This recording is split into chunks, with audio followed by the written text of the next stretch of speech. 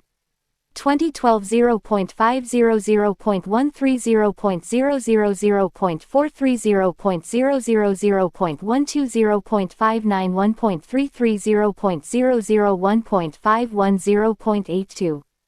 Valdalhu ATL Mialala sub SFC SDPHX 2007 0.000.000.44 0.160.000.27 0.38 0.14 0.33 0.000.53. 2008 0.000.000.26 0.000.000.000.67 0.161.18 0.000.89. 2009 1.04 0.000.000.000.000.39 0.000.22 0.000.000.30. 2010 0.000.000.000.000.000.000.000.000.000. 2011 0.000.17 0.000.93 0.361.53 0.000.000.000.000.000. 2012 0.002.26 0.000.35 0.000.000.000.35 6.05 0.000.000. 22. Social, recreation, health club membership.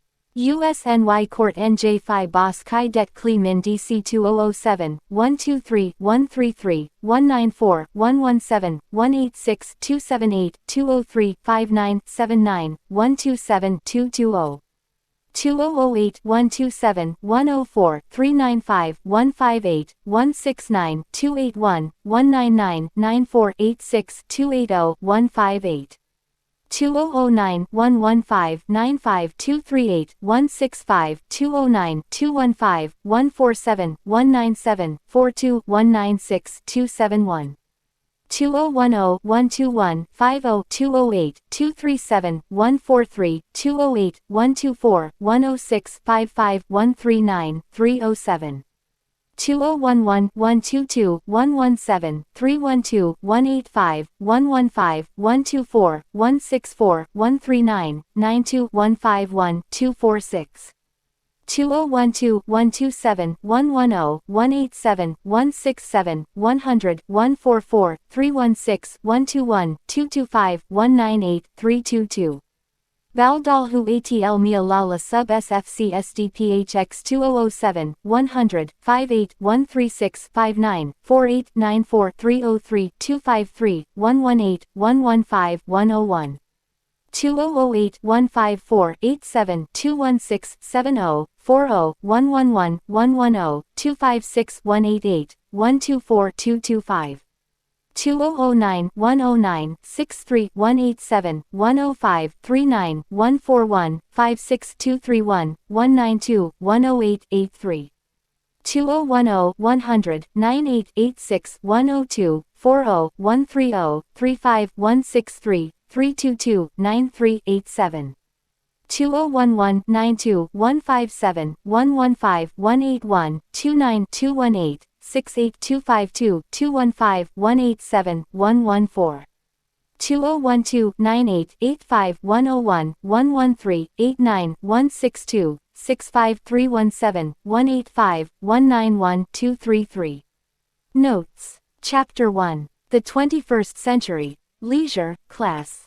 1. The Lady Tasting Tea Test is a now famous study of one of the first statistical experiments, and the foundation of what statisticians call the null hypothesis, or the assertion that two or more observed phenomena are not related, in this case, the lady's ability to determine the composition of the tea and the reality of milk in first or last. In Fisher's experiment, the null hypothesis that the lady could not determine the composition of the tea was rejected because in fact she did. I first came across this story and Fisher's formulation of the null hypothesis in David Salzberg's 2002 book, The Lady Tasting Tea: How Statistics Revolutionized Science in the 20th Century. 2. Fortnum and Mason 2014. 3. I must thank the writer and historian Kate Berridge for this information.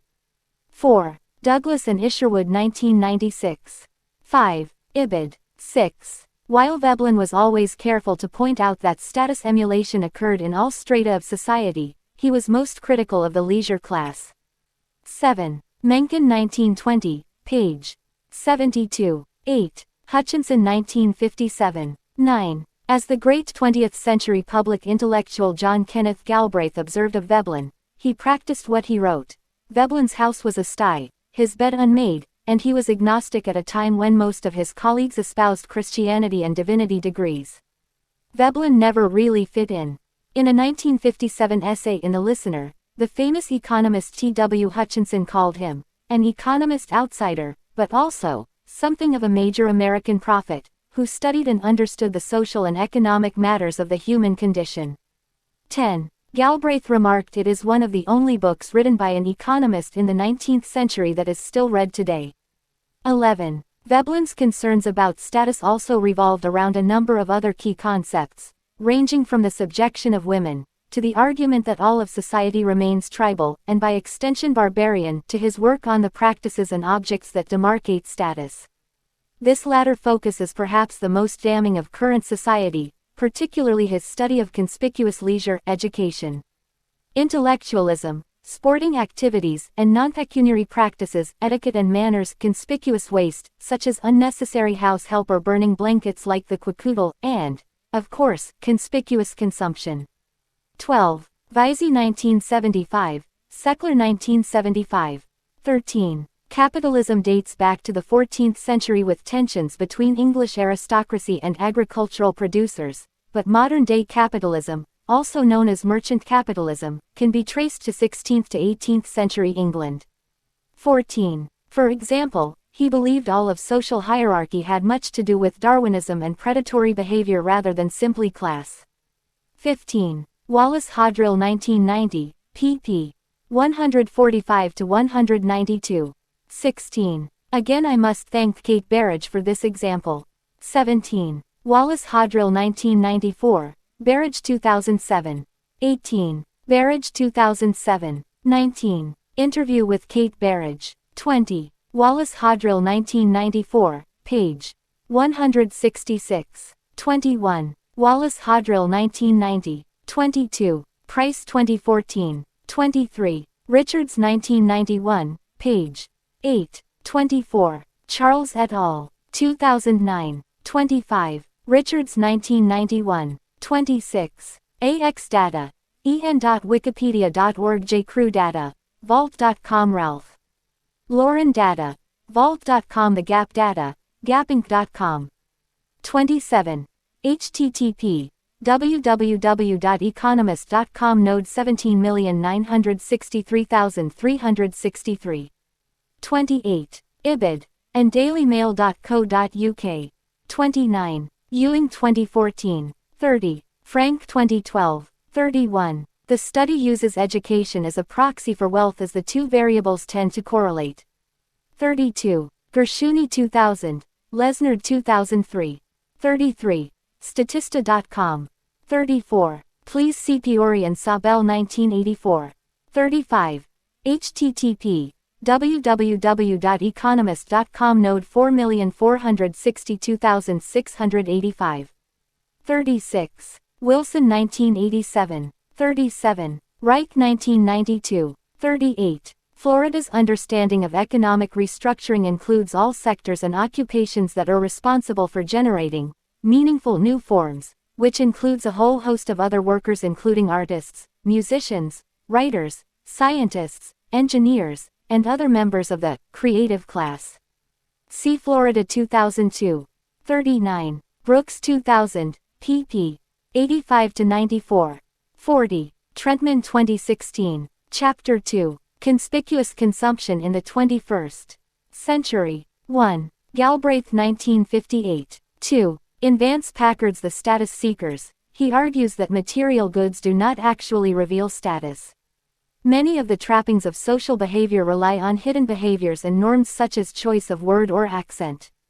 3. Johnson 1988. 4. As the historian Donna Loftus told me, Victorian England middle classes had a somewhat fraught relationship with conspicuous consumption. On one hand, they were extremely frugal and proclaimed the importance of thrift and austerity and eating porridge, yet others buy fancy houses with highly decorated interiors. 5. The numbers in this chapter are mainly from the Consumer Expenditure Interview Survey. Public use microdata. They may be slightly different from those from Consumer Expenditure Diary or Integrated Survey, but the overall trend is consistent. 6. 1996 is the earliest data that allow us to undertake this analysis in detail. 7. The consumption ratio is defined here as the ratio of a, the amount of dollars spent on conspicuous consumption of a certain subpopulation over the U.S. average conspicuous consumption expenditures, to b, the earnings income of a certain subpopulation over the U.S. average income.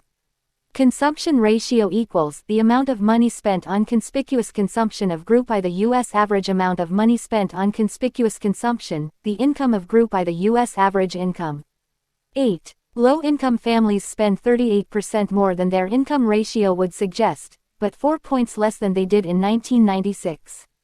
9. The higher the education, the higher the cremation rate. The higher the income, the higher the cremation rate. Asian populations cremate at a higher rate. Urban communities cremate at a higher rate. African American populations have a lower cremation rate. ConnectingDirectors.com. 10. Charles et al. 2009. 11. Hefts 2011. 12. For a complete breakdown of all variables studied and regression results, please see the appendix to this book. 13. To examine how consumption behavior differs across different population groups, this research estimates the following equation. Yijt equals Zeit beta plus alpha j plus tau t plus epsilon ijt, where Yijt is the log of consumption of household I in metropolitan area j in year t. We compare regression coefficients with different types of consumption, such as conspicuous consumption, inconspicuous consumption, and other expenditures.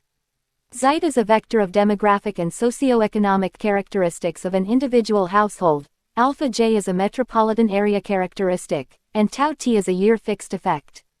The sampling weights are used in the regression to account for sampling design, and robust standard errors are used to correct for heteroscedasticity. For more detailed information, see the appendix, as well as the table, Consumption by Income Class, which is available online. Chapter 3. Ballet Slippers and Yale Tuition, Inconspicuous.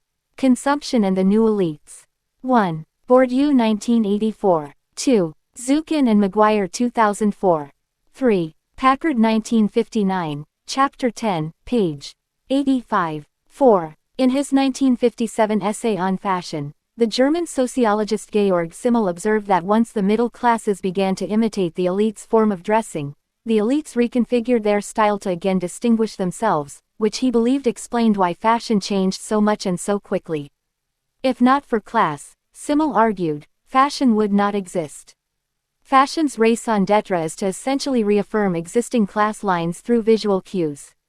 And the same can be applied to mannerisms and styles of life. Along Simmel's lines, the increasing ostentation and public display of wealth present in middle-class life has made the upper middle classes revert from the Baroque affectation of Veblen's time to more subtle signifiers of social status. The WASPs have always prized discretion and in the no forms of status symbols, bulky Barber coats, vacationing in the Hamptons when they were rustic and rural, but this more subtle form of class identification has spread across the new elites. 5. Gershuni 2000. 6. Fussell 1983. 7. Kahn and Jerolmek 2013. 8. Holt 1998. 9. Kahn 2012. 10. Packard 1959. Chapter 10, pp. 89-90. 11. Johnston and Bowman 2007. 12. Kahn 2012. 13. Ibid. Page. 16. 14. Moore 2012. 15. Benhold 2012. 16. U equals upper class and non-U equals non-upper class. 17. Cook 2012. 18. Fussell 1983. 19. Weber 1978. 20. Bourdieu called the milieu in which we gained this information and capital the habitus, or the environment and larger system in which tastes were formed and were different from other habitus. 21. Lamont 1992. 22. Gill 2014. 23. Kahn and Jerolmek 2013. 24. Gershuni 2000. 25. Please see the appendix for a detailed breakdown of the consumption categories and items collected from BLS consumer expenditure data. 26. Frank 2015. 27. Sayer, Bianchi, and Robinson 2004. 28. Bianchi 2000. 29. Bianchi, Milky, Sayer, and Robinson 2000.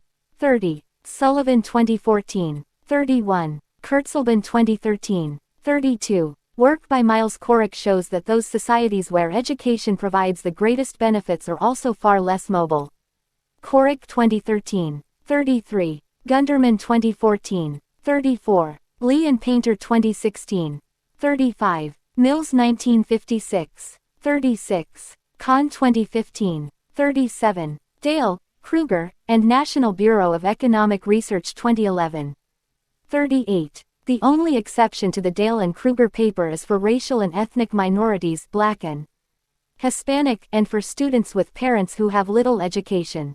Dale and Kruger believe this result may be due to highly selective colleges providing good access networks for these more disadvantaged students, and as such they leave university with greater social and cultural capital than they entered it, which is not the case for the wealthy, elite students.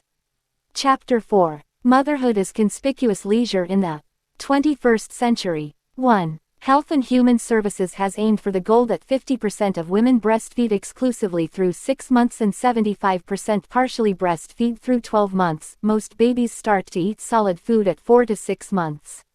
2. Sacker et al. 2013. 3. CDC Breastfeeding Report Card 2013. 4. Aurora et al. 2000. 5. CDC Breastfeeding Report Card 2014. 6. Racial discrepancies exist as well, with 80% of non-Hispanic whites breastfeeding versus 65% of blacks. Among those who do breastfeed, Asians and non-Hispanic whites are the most likely to follow the guidelines precisely.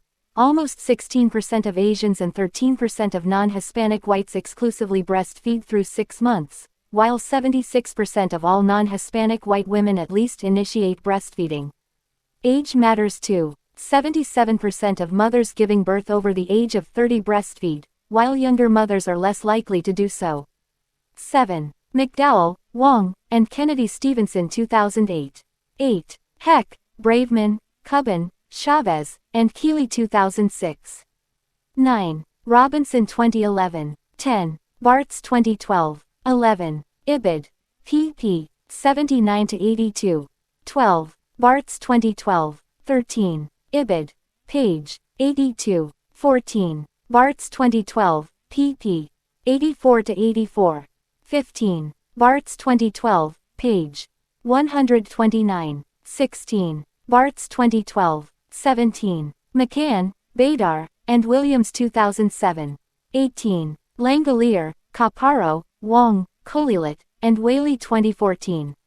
19. Gwendelman et al. 2009. 20. PewResearch.org. 21. Cohen 2014. 22. Sandberg 2013. 23. Kendall 2013. 24. For further fascinating research on the topic of low-income mothers and their barriers to breastfeeding, please see Chin and Dozier 2012. 25. For a review of some of the key research in this area, please see 538.com. 26. Groskop 2013. 27. Bachelor 2014. 28. TheAtlantic.com. Rosen 2009. 29. TheGuardian.com. 30. Sussman 1975, page 313. 31. Ibid. 32. Sussman 1975, 33. Ibid. Page 313. 34. Golden 1996. 35. Ibid. 36. Wright and Chandler 2001. 37. Druckerman 2012. 38. Wright and Chandler 2001. 39. Roth and Henley 2012. 40. Gould, Davy, and Stafford 1989. 41. Shapiro 2012, page M18. 42. Many people might think home birth is a curious choice given the pain and lack of a medical doctor, but a surprising number of women would prefer this option. Marian McDermott, a statistician with the CDC and an expert on home births, suggested, maybe these minority, poor women are less interested in home births. But as a midwife pointed out to me, maybe they just don't have the access. McDermott continued, recent survey data supports the second hypothesis.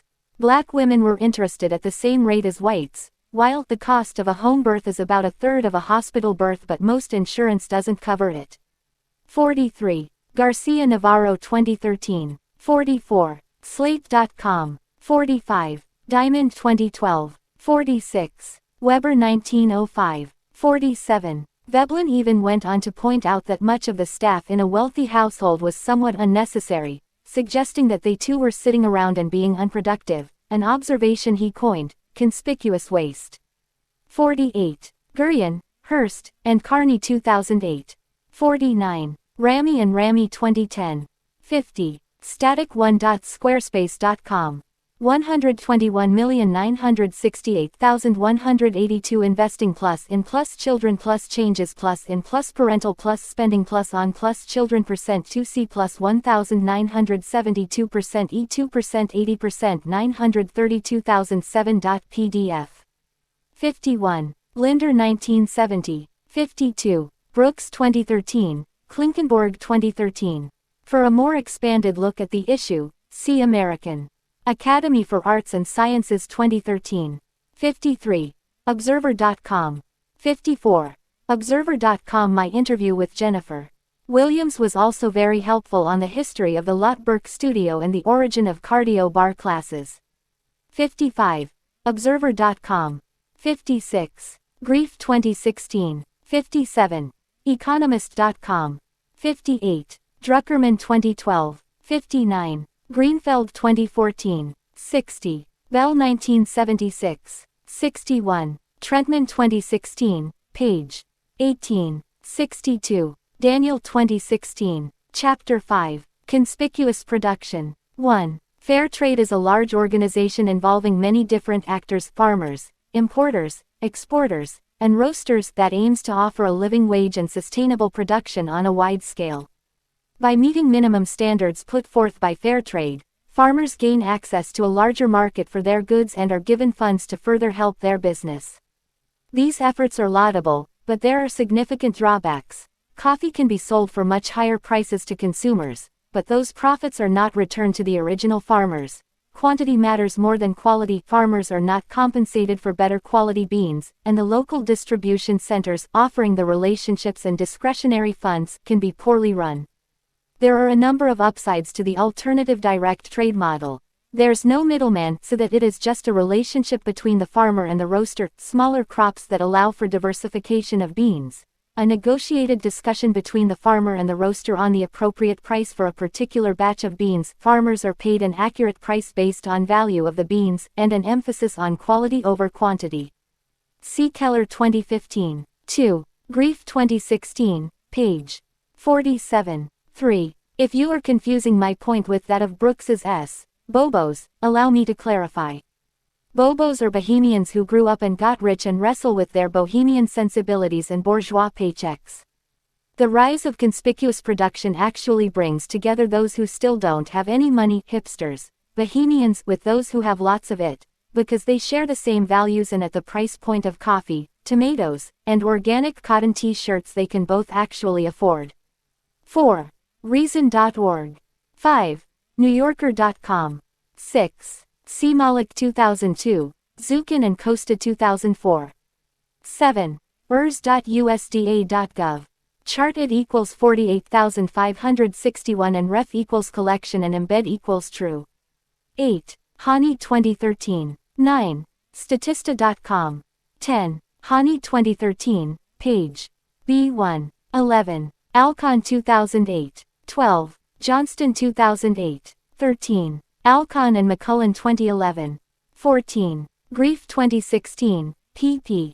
50-52. 15. Daniels did note, however, that one of the biggest roadblocks still today is labor practices. While there has been a lot of attention devoted to the food production, labor is still an unresolved issue.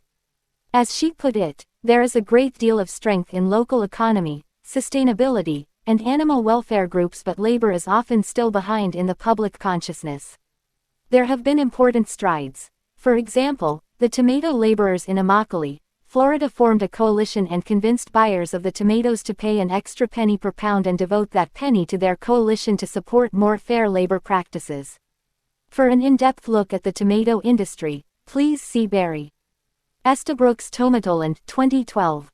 In February 2016, President Obama signed the Trade Facilitation and Trade Enforcement Act, which prohibits the purchasing of food that has been produced by child labor or forced labor, as is the case with shrimp sold in the United States, much of it coming from Thailand, which is notorious for such exploitative labor practices.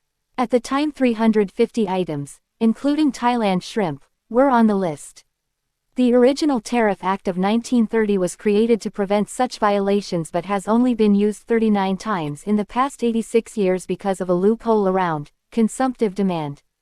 If there was great demand for a particular import, it was allowed to be sold in the United States regardless of production practices.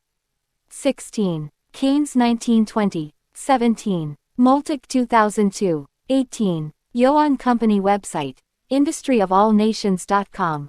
19. ecommercebytes.com. 20. Artisanal Capitalism, The Art and Craft of Business.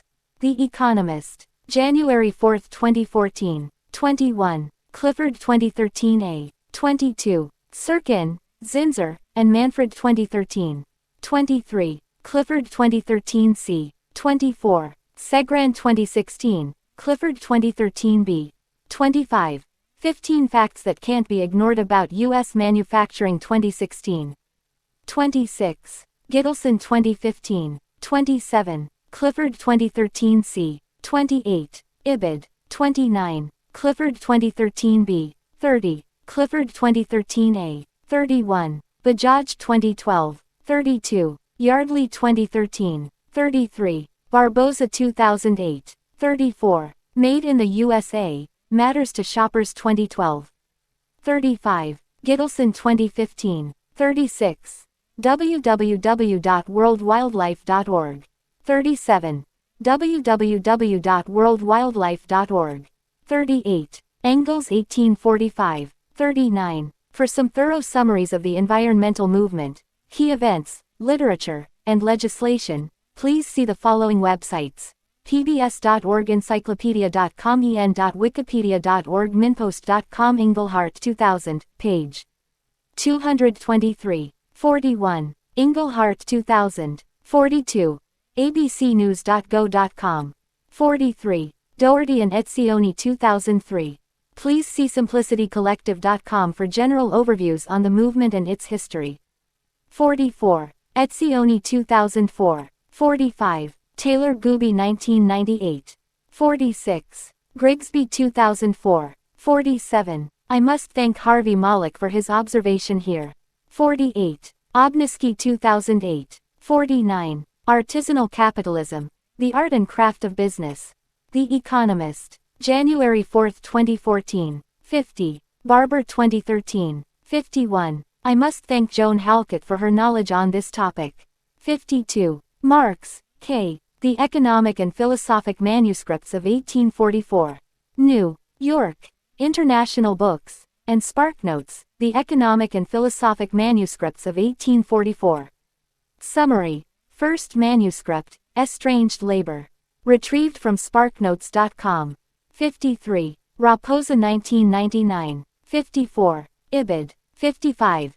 CNN.com. 56. Rosenberg 1999. Goldberg 1999. 57. Roberts 2010. 58. Farrell 2007. 59. Colgate expands reach into quirky toothpaste, 2006. 60. Voices.yahoo.com. Chapter 6. Landscapes of Consumption. 1. Zukin 1993. 2. North 1955. Jacobs 1969. Glaser 2005. 3. Engels 1845. Simmel 1903. Rees 2009. 4. Jackson 1985. 5. Christofferson and Storper 1986. Sasson 2012. 6. Storper 2013, page 72. 7. Saxonian 1994. Scott 2005. Storper 1997. 8. See Florida 2002. Drucker 1993. Bell 1973. Reich 1991. 9. Storper 2013. 10. Diamond 2016. 11. Storper 2013. 12. Krugman 2015. 13. Florida 2002. 14. Please read Kenneth Jackson's Crabgrass Frontier for a fascinating account of the evolution of American cities and suburbs and the government policies that facilitated these outcomes. 15. Jackson 1985. Kunstler 1993. 16. Storper 2013. 17. Glaser, Kolko, and Sayes 2001. 18. Diamond 2012. See also Berry and Glaser 2005. 19. Sadler 2010, 2016. 20. Glaser has a great discussion of this interplay in Chapter 5 of his book Triumph of the City. 21. Glaser 2011. 22. Costa and Kahn 2000. 23. nytimes.com. 24. Ibid. 25. Glaser 2011. 26. Handberry 2012. 27. Rampell 2013. 28. Diamond 2012. 29. Lloyd and Clark 2001. 30. Silver, Clark, and Yanez 2010. 31. Worth 1938. 32. Lair 2010. 33. Gonzalez, Hidalgo, and Barabasi 2008. 34. Lair 2010. 35. Please see the appendix for detailed comparative consumption patterns across cities, and the table, Consumption Patterns by Cities, which is available online at press.princeton.edu. Titles 10933. HTML. 36. StreetEasy.com. 37. Dewan 2014. 38. New Jersey Suburbs. Counties of Bergen, Essex, Hudson, Hunterdon, Mercer, Middlesex, Monmouth, Morris, Ocean, Passaic, Somerset, Sussex, Union, Warren. New York Suburbs. County-Assaff Dutchess, Nassau, Orange, Putnam, Rockland, Suffolk, Westchester. Connecticut Suburbs. Counties of Fairfield, Hartford, Litchfield, Middlesex, New Haven, Tolland. 39. Simmel 1903. 40. Diamond 2012. 41. Glaser 2011. 42. Kleinberg 2012. 43. nytimes.com. 44. Mills 1956. 45. Please see the appendix for detailed regression results. 46. Simmel 1903. 47. Lutmer 2005. 48. Salkin 2009. 49. See also Holt 1998 and Lamont 1992. 50. Weber 1978. 51. Bourdieu 1984. Lamont 1992. Holt 1998. 52. Currid-Halkett, Lee, and Painter 2016. 53. Ibid. 54. Malik 2003. 55. nytimes.com. 56. Young 2014. 57. Douthit, R. The Myth of Cosmopolitism. Sunday Review. New York Times. Retrieved from nytimes.com. 58. I must thank Saskia Sasson for helping me think through the connectivity of cities around global elite consumption. One cloudy summer afternoon in London, Saskia and I met for coffee and spoke about this idea, and she came up with the concept of an invisible tissue of urbanity. Chapter 7. To Get Rich is Glorious. The State of Consumption and Class in America. 1. Kahneman and Deaton 2010. 2. Easterlin, Angelescu McVeigh, Swidek, Sawangfa, and Zweig 2010. 3. Summers 2006. 4. Shore 1991. 5. Raffaelli 2015. 6. Second Wind, 2014. 7. Murray 2012. 8. ZocaloPublicSquare.org.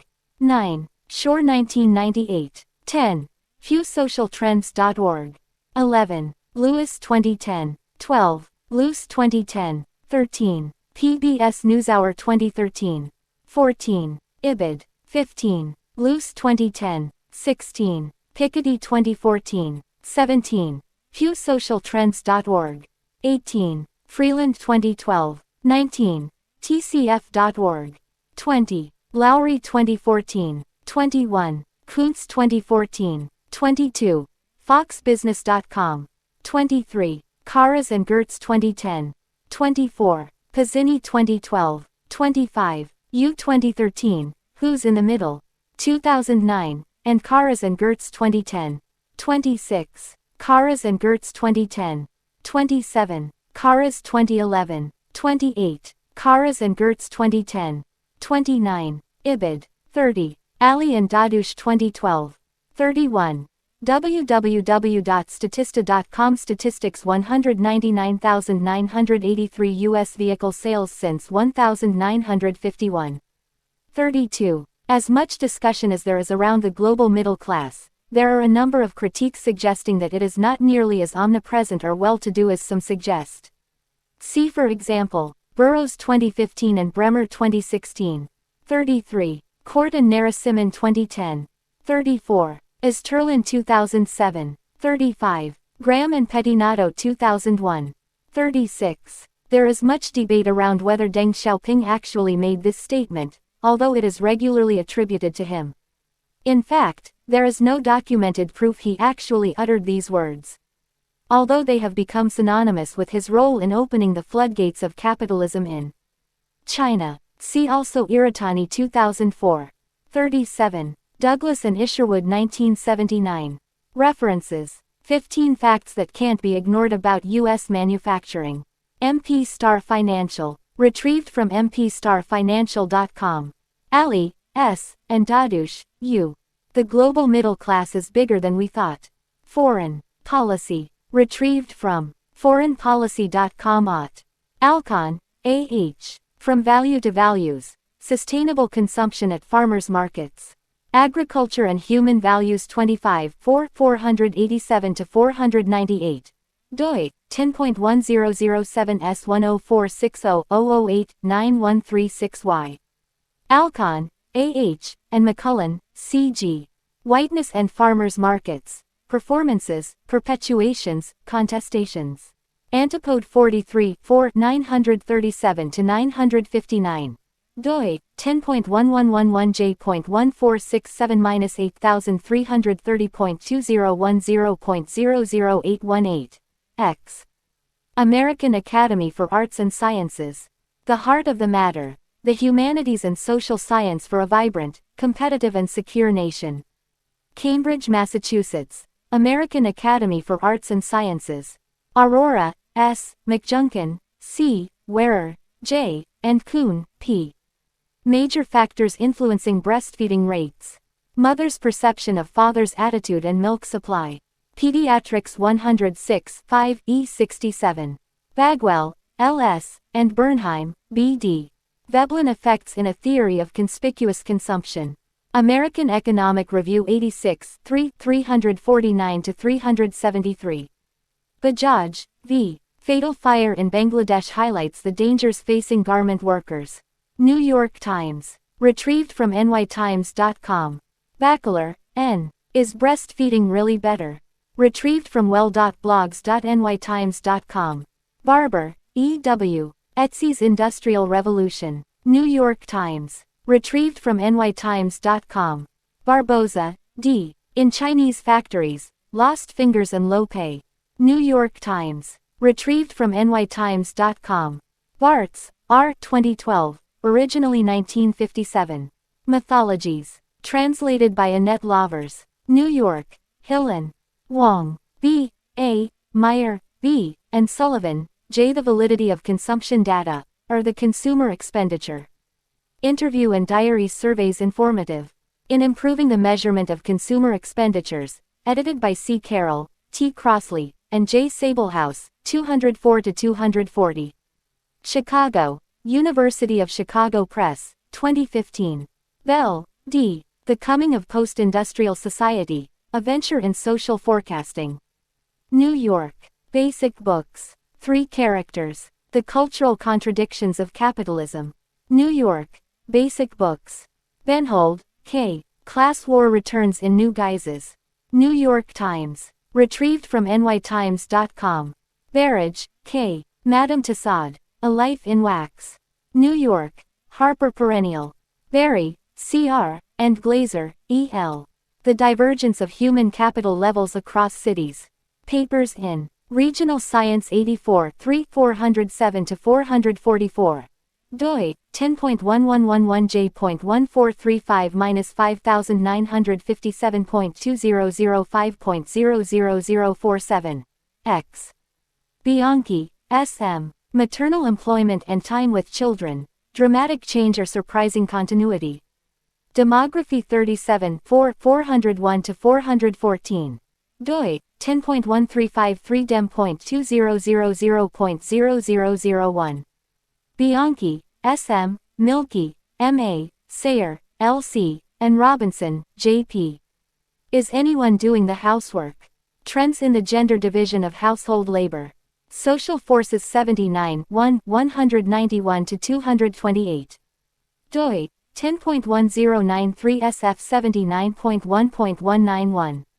Blashchik, R.L. Review of Point of Purchase, How Shopping Changed American Culture, by Sharon Zukin. Enterprise and Society 6, 2, 339-341.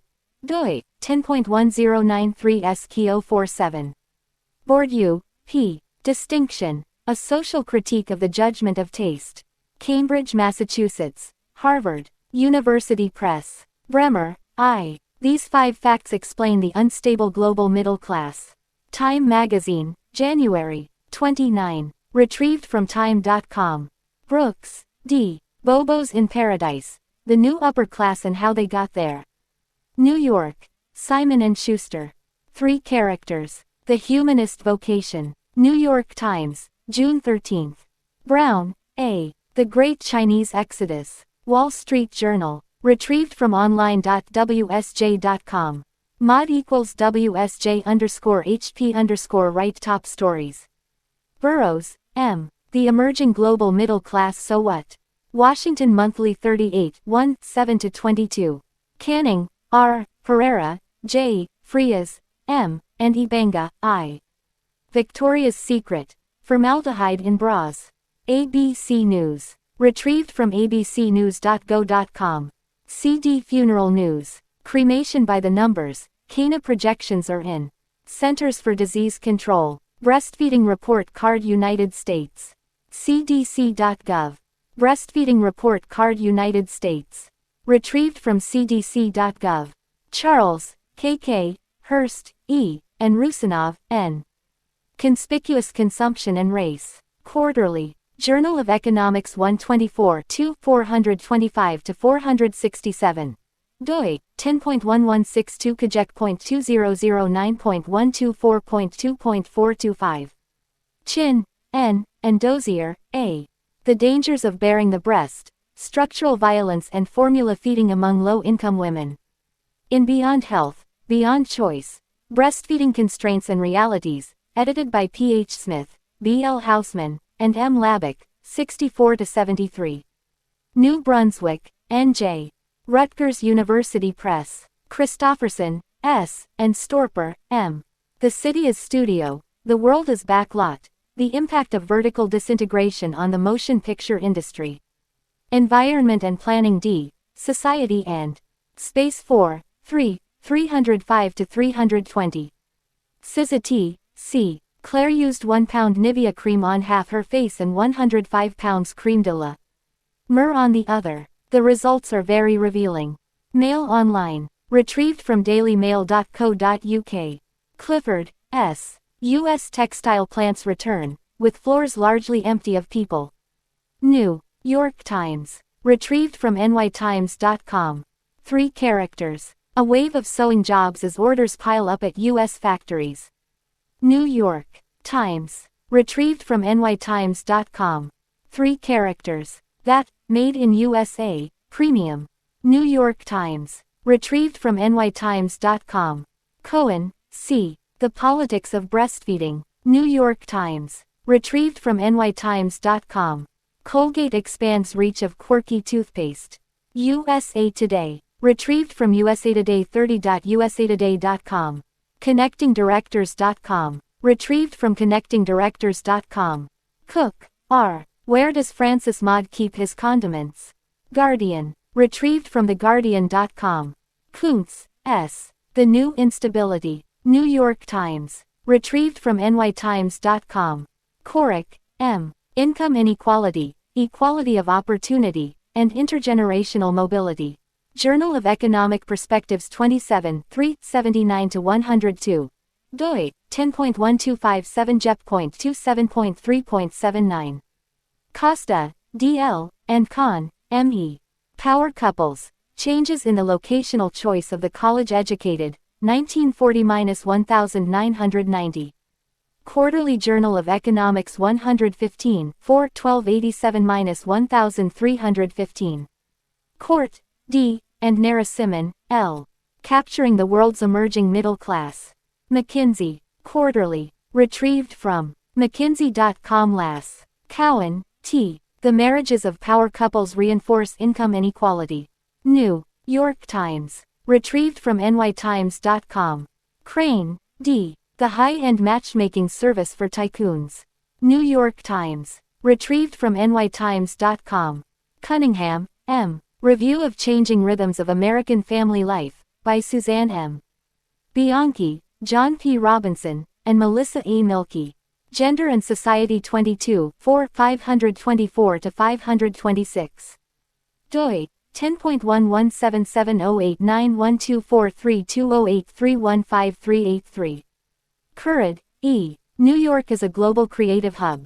A Competitive Analysis of 4 Theories on World Cities. Economic Development Quarterly 20, 4 330-350.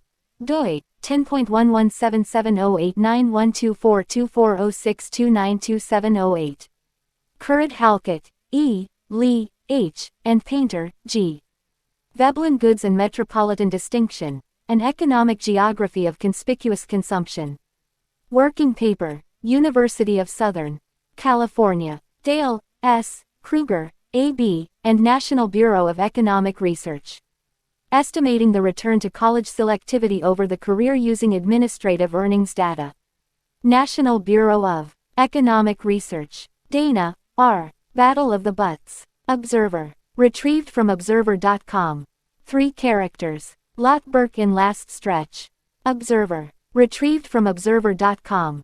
Daniel, C. A Hidden Cost to Giving Kids Their Vegetables. New York Times. Retrieved from nytimes.com. Dewan, S. In many cities, rent is rising out of reach of middle class. New York Times. Retrieved from nytimes.com.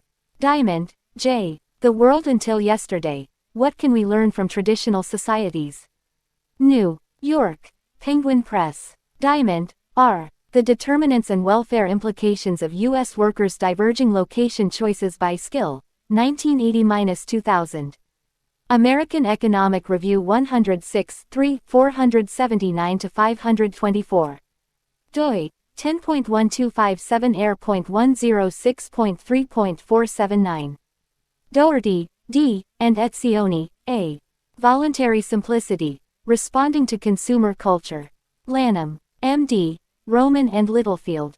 Douglas, M., and Isherwood, B.C. The World of Goods, Towards an Anthropology of Consumption, with a New Introduction, Reverend ed. London, New York, Routledge. Drucker, P.F. Post-Capitalist Society. New York, Routledge. Druckerman, P. Bringing Up Bibi. One American Mother Discovers the Wisdom of French Parenting. New York, Penguin Press. Esterlin, R. The Escalation of Material Goods, Fingering the Wrong Culprit. Psychological. Inquiry 18, 1, 31-33. Esterlin, R. Angelescu McVeigh, L. Switek, M. Sawangfa, O. and Zweig, J.S. The Happiness Income Paradox Revisited.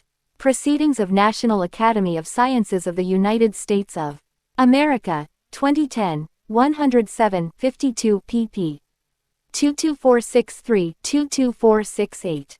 Estabrook, B. Tomatoland, How Modern Industrial Agriculture Destroyed Our Most Alluring Fruit. Kansas City, Mo. Andrews McNeil Publishing. Engels, F. The Conditions of the Working Class in England. Panther Edition, 1969. From text provided by the Institute of Marxism-Leninism, Moscow, first published, Leipzig, 1845. Marxists.org. Etzioni, A. The Post-Affluent Society. Review of Social Economy 62, 3, 407-420. doi, 10.1080034676042000253990. Ewing, J. Offering More Than Luxury, Supercars Draw a Crowd of Makers and Buyers. New York Times. Retrieved from nytimes.com. Farmers Market Sales Revenue in the UK 2002-2011. Statista. Retrieved from statista.com. Farrell, A. Clorox to buy Burt's Bees. Forbes. Retrieved from Forbes.com. Florida, R.L. The Rise of the Creative Class, and How It's Transforming Work, Leisure, Community and Everyday Life. New York, Basic Books. Fortnum and Mason. How to Make Tea. Fortnum and Mason. Retrieved from fortnumandmason.com. Frank, R. Do the Wealthy Work Harder Than the Rest? Wall Street Journal. Retrieved from blogs.wsj.com. 3 characters. For the new super rich, life is much more than a beach. New York Times. Retrieved from nytimes.com. Freeland, C. Plutocrats. The Rise of the New Global Super Rich and the Fall of Everyone Else. New York, Penguin Press. Fussell, P. Class, A Guide Through the American Status System. New York, Simon & Schuster. Galbraith, J.K. The Affluent Society. New York, Houghton Mifflin Harcourt. Garcia Navarro, L. C-sections deliver cachet for wealthy Brazilian women. NPR.org. Retrieved from npr.org. Gershuni, J. Changing Times. Work and Leisure in Post-Industrial Society. Oxford, New York. Oxford University Press. Gertner, D.A. Rule by Aesthetics. World-Class City Making in Delhi. New York. Oxford University Press. Gibbons, F. In France, Breast is definitely not best. Guardian. Retrieved from theguardian.com. Gill, A.A. Perfection Anxiety. Vanity Fair. Retrieved from vanityfair.com. Gittleson, K. U.S. Manufacturing. The Rise of the Niche Manufacturer. BBC. Business. Retrieved from bbc.com. Glazer, E.L. Urban Colossus. Why is New York America's largest city? Economic Policy. Review, 112, 7-24. 3 characters. Triumph of the City. How our greatest invention makes us richer, smarter, greener, healthier, and happier. New York, Penguin Press. Glazer, E.L., Kolko, J. and Sayes, A. Consumer City. Journal of Economic Geography 1, 27-50. Goldberg, C. Vermonters would keep a lid on Ben & Jerry's pint. New York Times, December 22. Golden, J. A Social History of Wet Nursing in America, From Breast to Bottle. Cambridge, Cambridge University Press. Gonzalez, M.C., Hidalgo, C.A., and Barabasi, A.L. Understanding Individual Human Mobility Patterns. Nature 453, 7196, 779-782. doi, 10.1038 Nature 06958. Gould, J.B., Davy, B., and Stafford, R.S. Socioeconomic Differences in Rates of Cesarean Section. New England Journal of Medicine 321, 233-239. doi, 10.1056 NEJM 198,907,273,210,406. Graham, C., and Pettinato, S. Frustrated Achievers, Winners, Losers and Subjective Well-Being in New Market Economies. Brookings Institution Center on Social and Economic Dynamics, Working. Paper number 21. Brookings.edu. Greenfeld, K.T. Faking Cultural Literacy. New York Times. Retrieved from nytimes.com. M. Buying Time and Getting By. The Voluntary Simplicity Movement. Albany, State University of New York Press.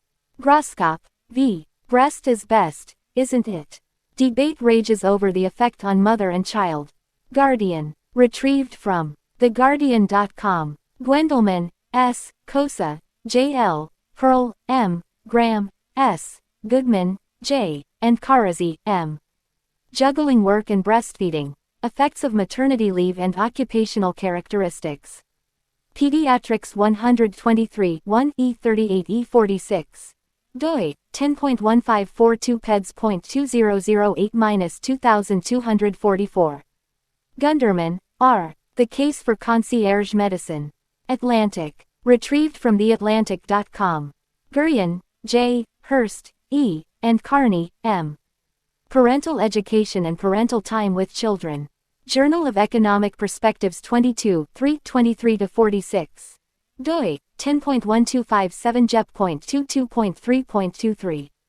Handberry, J. Are Poor Cities Cheap for Everyone? Non-Homotheticity and the Cost of Living Across U.S. Cities, Job Market Paper. Retrieved from www.princeton.edu/Reddings Cure 2012 Handberry.pdf.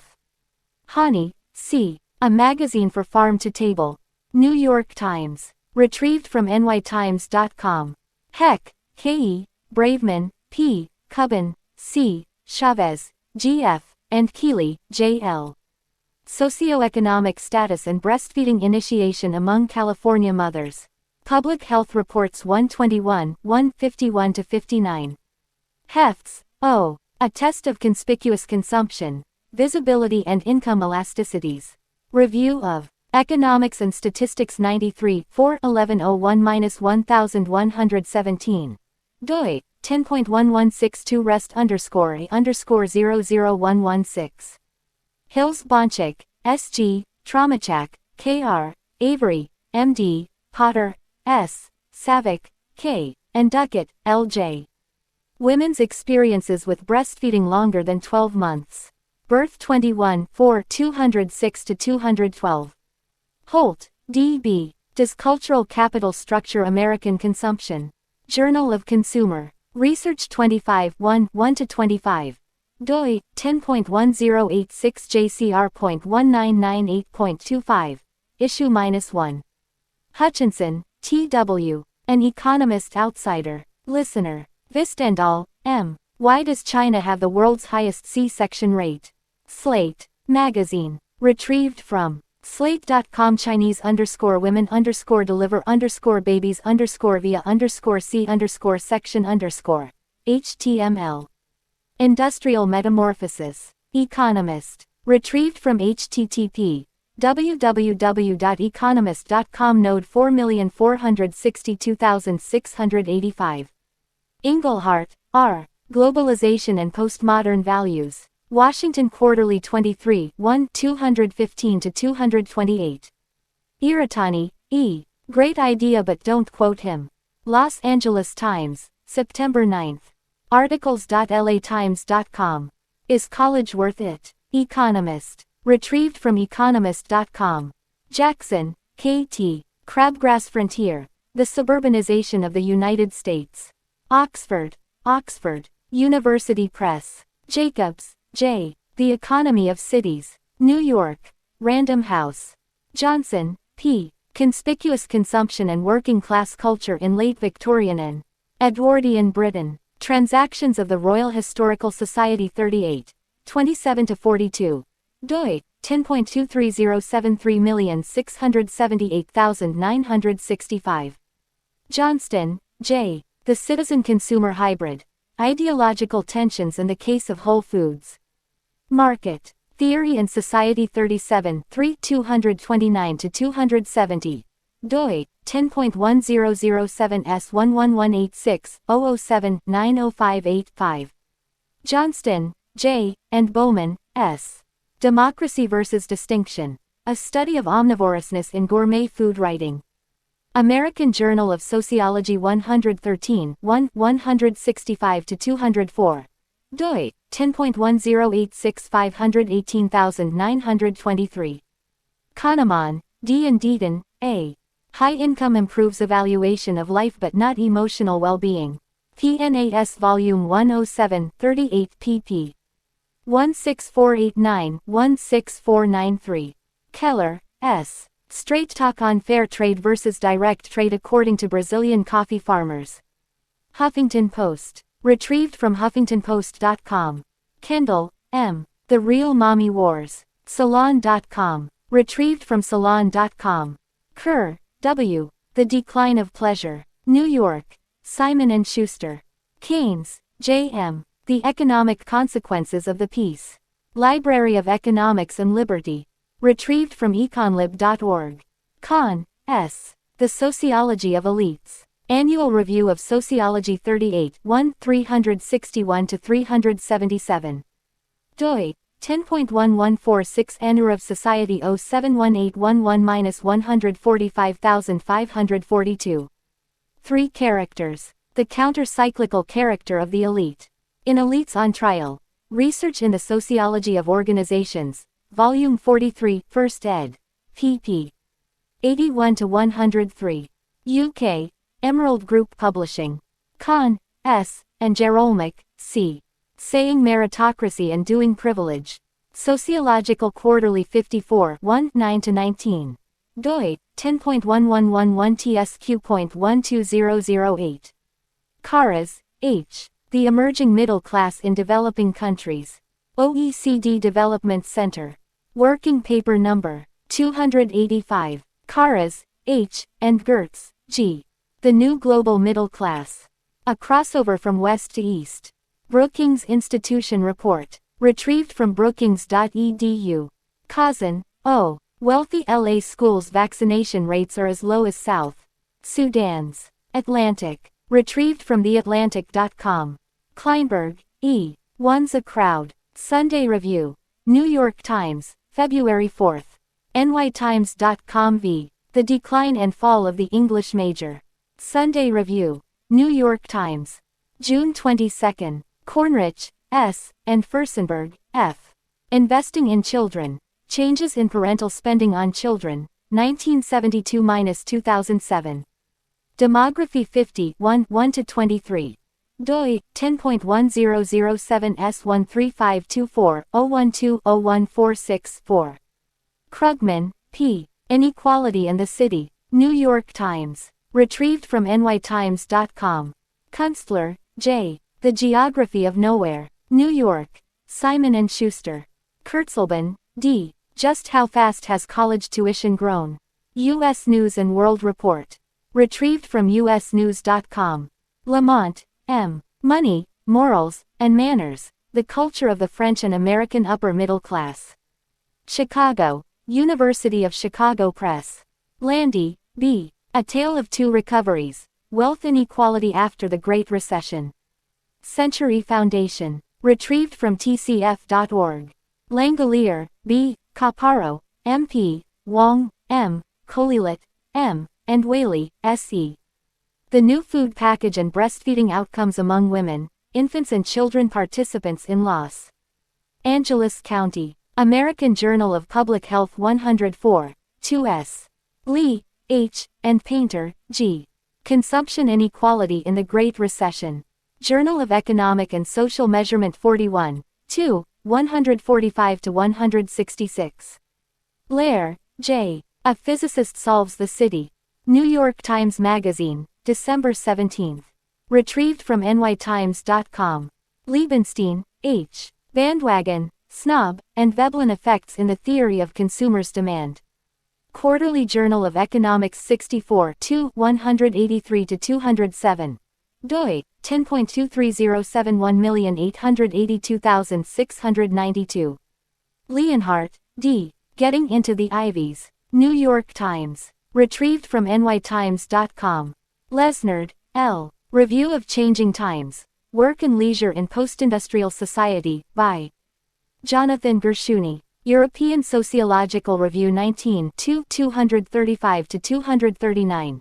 doi, 10.1093 ESR 19.2.235. Lewis, L.B., Macmillan, T., and Bastani, R. Is Healthy Living Only for the Rich? Zocalo. Public Square Lecture presented at Museum of Contemporary Art, Los Angeles. Lewis, M. The Big Short. Inside the Doomsday Machine. New York. W. W. Norton. Lightfelt, A. Bright Lights, Big Rent Burden. Understanding New York City's Rent Affordability Problem.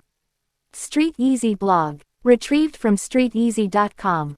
Linder, S.B. The Harried Leisure Class. New York. Columbia University Press.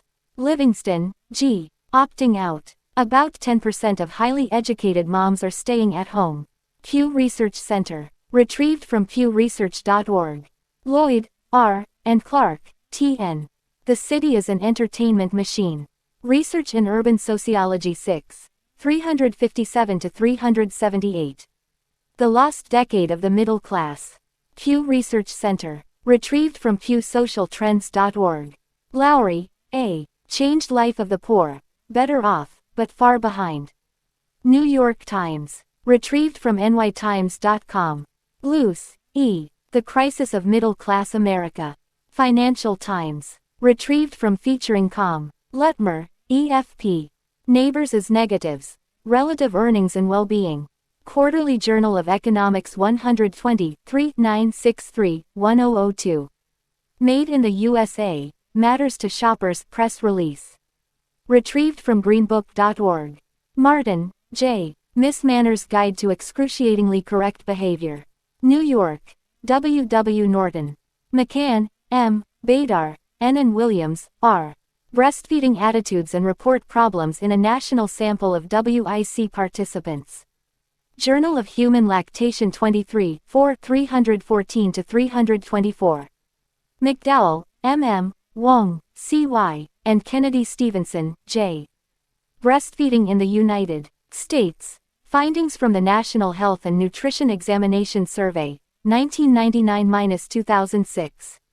Centers for Disease Control, NCHS Data Brief. Retrieved from cdc.gov. Mendoza, M. 2016. Federal officials are preparing to enforce an 86-year-old ban on importing goods made by children or slaves under new provisions of a law signed by President Barack Obama. U.S. News & World Report, February 16. Retrieved from usnews.com. Mencken, H.L. Prejudices. First Series. New York. Knopf. Miller, C.C., and Bowie, Q. Equality in marriages grows, and so does class divide. New York Times. Retrieved from nytimes.com. Miller, D. Consumption and Its Consequences. Cambridge. Polity. Mills, C.W. The Power Elite. New York. Oxford University Press. Malik, H. Place in Product. International Journal of Urban and Regional Research 26, 4, 665-688. doi 10.11111468-2427.00410. 3 characters. Where stuff comes from. How toasters, toilets, cars, computers, and many others things come to be as they are. New York. Routledge. Moore. C. Even I'm starting to wonder, what does this lot know about anything? Daily Telegraph. Retrieved from telegraph.co.uk. Murray, C.A. Coming Apart. The State of White America, 1960-2010, First ed. New York. Crown Forum. North, D.C. Location Theory and Regional Economic Growth. Journal of Political Economy 63, 243-258. Obnisky, M. The Arts and Crafts Movement in America. Metropolitan Museum of Art. Retrieved from metmuseum.org. O'Brien, M. The Middle Class is 20% poorer than it was in 1984. Washington Post. Retrieved from WashingtonPost.com. Oster, E. Everybody Calm Down About Breastfeeding. 538. Retrieved from 538.com. Packard, V. The Status Seekers. David McKay Publications. PBS NewsHour. Tracking the Breakdown of American Social Institutions in The Unwinding. Retrieved from PBS.org. Pello, D. Review of Buying Time and Getting By. The Voluntary Simplicity Movement, by Mary Grigsby. American Journal of Sociology 110, 5-1520-1522. doi 10.1086-431619. Percentage of the U.S. population with a college degree 1940-2014, by gender. Statista. Retrieved from Statista.com. Pizzini, M. An Emerging Middle Class. OECD Observer. OECDOBserver.org. Piketty, T. Capital in the 21st Century. Cambridge, Massachusetts. Harvard University Press. Piori, M.J., and Sabel, C.F. The Second Industrial Divide. Possibilities for Prosperity. New York. Basic Books. Postroll, V. Inconspicuous Consumption. A New Theory of the Leisure Class. Atlantic. Retrieved from theatlantic.com. Price, Q. Capitalism for the Many, Not the Few. Unpublished working paper. Pew, A.J. Windfall Child Rearing. Low-Income Care and Consumption. Journal of Consumer. Culture 4 229-249. doi 10.117714,469,540,504,043,683. 3 characters. Selling Compromise. Toys, Motherhood, and the Cultural Deal. Gender and Society 19, 729-749. doi 10.11770891243205279286. 3 characters. Distinction, Boundaries or Bridges, Children, Inequality and the Uses of Consumer Culture. Poetics 39, 1-18. doi 10.1016j. Poetic.2010.10.002. Raffaelli, R. The Re-Emergence of an Institutional Field. Swiss Watchmaking. Harvard Business School Working Paper No. 16003. Ramy, G., and Ramy, V.A. The Rug Rat Race. Brookings Papers on Economic Activity 2010, 129-176. doi 10.1353 ECA.2010.0003. Rampell, C. Who Says New York is Not Affordable? New York Times. Retrieved from nytimes.com. Raposa, K. Will Big Business Gobble Up Ben & Jerry's? Salon. Retrieved from salon.com. Reich, R.B. The Work of Nations. Preparing Ourselves for 21st Century Capitalism, First ed. New York. Knopf. Rice, A. Stashpad. New York Magazine. Retrieved from nymag.com. Richards, T. The Commodity Culture of Victorian England. Advertising and Spectacle, 1851. 1914. Palo Alto, California. Stanford University Press. Reese, J. 2009. Originally 1890. How the Other Half Lives. New York. Create Space. Roberts, G. Ben & Jerry's builds on its social values approach. New York Times. Retrieved from nytimes.com. Robinson, A. An A to Z of Theories. Roland Barthes Mythologies, A Critical Theory of Myths. Ceasefire Magazine. Retrieved from ceasefiremagazine.co.uk. Rogers, K. Median American Savings. $0. Fox Business. Retrieved from foxbusiness.com. Rosenberg, R. Possibility of sale chills Ben & Jerry's ally. Boston Globe, December 10. Rosen, H. The Case Against Breastfeeding. Atlantic. Retrieved from theatlantic.com. Roth, L.M., and Henley, M.M. Unequal Motherhood. Racial, Ethnic and Socioeconomic Disparities in Caesarean Sections in the United States. Social Problems 59 207-227. Sacker, A., Kelly, Y., Yakovo, M., Cable, N., and Bartley, M. Breastfeeding and Intergenerational Social Mobility, What Are the Mechanisms? Archives of Disease in Childhood. Archdischuld 2012-303199. doi, 10.1136 Archdischuld 2012-303199. Sadler, P. Sustainable Growth in a Post-Scarcity World. Consumption, Demand, and the Poverty Penalty. Burlington, Vermont. Gower. Salkin, A. You try to live on 500,000 in this town. New York Times. Salzburg, D. The Lady Tasting Tea, How Statistics Revolutionized Science in the 20th Century. New York. Henry Holt. Sandberg, S. Lean In, Women, Work, and the Will to Lead. New York. Knopf. Sasson, S. The Global City. New York, London, Tokyo, 2nd Reverend ed. Princeton. University Press. 3 characters. Cities in a World Economy, 4th ed. Thousand Oaks, C.A., Sage Pine Forge. Saxonian, A.L. Regional Advantage, Culture and Competition in Silicon Valley and Route 128. Cambridge, Massachusetts. Harvard University Press. Sayer, L., Bianchi, S., and Robinson, J. Are Parents Investing Less in Children? Trends in Mothers' and Fathers' Time with Children. American Journal of Sociology 110, 1-43. doi, 10.1086386270. Shore, J. The Overworked American. The Unexpected Decline of Leisure. New York. Basic. Books. 3 characters. The Overspent American. Upskilling, Downshifting, and the New Consumer, 1st ed. New York. Basic Books. Scott, A. Hollywood. The Place, the Industry. Princeton University Press. Seckler, D.W. Thorstein Veblen and the Institutionalists. A Study in the Social Philosophy of Economics. Boulder, Colorado Associated University Press. Second Wind. Economist. Schumpeter. Retrieved from economist.com.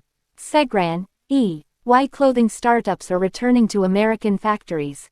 Fast Company. Retrieved from fastcompany.com. Shapiro, S.M. Mommy Wars. The Prequel.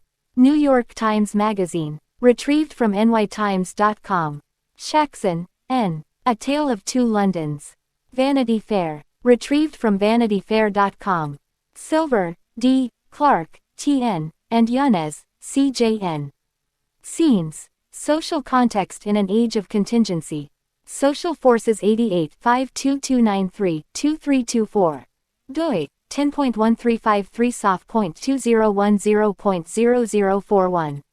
Simmel, G. The Metropolis and Mental Life. Taken from K. H. Wolf, First Free Press Paperback ed. The Sociology of Georg Simmel. New York, London, Free Press, Collier Macmillan. 3 characters. Fashion. American Journal of Sociology 62, 541-558. Sirkin, H. L., Zinzer, M., and Manfred, K. That, Made in USA, label may be worth more than you think. BCG Perspectives. Retrieved from bcgperspectives.com. A_label_may_be_worth_more_than_you_think. Smock, P.J. Review of Longing and Belonging, Parents, Children, and Consumer Culture, by Allison Pugh. Contemporary Sociology 39 196–197. Somerville, K. Not One of Us. 4 books that explore the implications of class in America.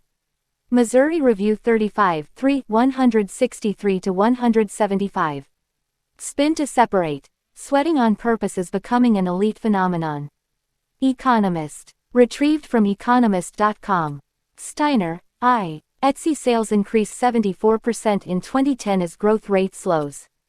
E-commerce Bites. Retrieved from ecommercebites.com. Storper, M. The Regional World. Territorial Development in a Global Economy. New York. Guilford Press. 3 characters. Keys to the City. How economics, institutions, social interactions, and politics shape the development. Princeton. Princeton University Press. Sullivan, P. Vacation Experiences That Only Money Can Buy. New York Times. Retrieved from nytimes.com. Summers, L. Only Fairness Will Assuage the Anxious Middle. Financial Times. Retrieved from Featuring.com. Surowiecki, J. Real Estate Goes Global. New Yorker. Retrieved from newyorker.com. Sussman, G.D. The Wet Nursing Business in 19th Century France. French Historical Studies 9 304–328. doi, 10.2307286130. Taylor Gooby, P. Comments on Amitai Etzioni. Voluntary Simplicity, Characterization, Select Psychological Implications, and Societal Consequences. Journal of Economic Psychology 19 5 645–650. Tracking the Breakdown of American Social Institutions in The Unwinding. PBS NewsHour. Retrieved from pbs.org. Tribe, G. The Tribes of San Francisco. New York Times. Retrieved from nytimes.com. Trentman, F. Empire of Things, How We Became a World of Consumers, from the 15th Century to the 21st. New York. Harper. Tully, K. My Liquidity Moment. Financial Times. Visey, J. The Return of Veblen. Listener. Wallace Hodrill, A. The Social Spread of Roman Luxury, Sampling Pompeii and Herculaneum. Papers of the British School at Rome 58, 145–192. 3 characters. Houses and Society in Pompeii and Herculaneum. Princeton. Princeton University Press. Weber, M. The Protestant Ethic and the Spirit of Capitalism. London and Boston. Unwin. Hyman. 3 characters. Economy and Society, An Outline of Interpretive Sociology. Berkeley, University of California Press. Who's in the Middle? Economist. Retrieved from http://www.economist.com node 13063338.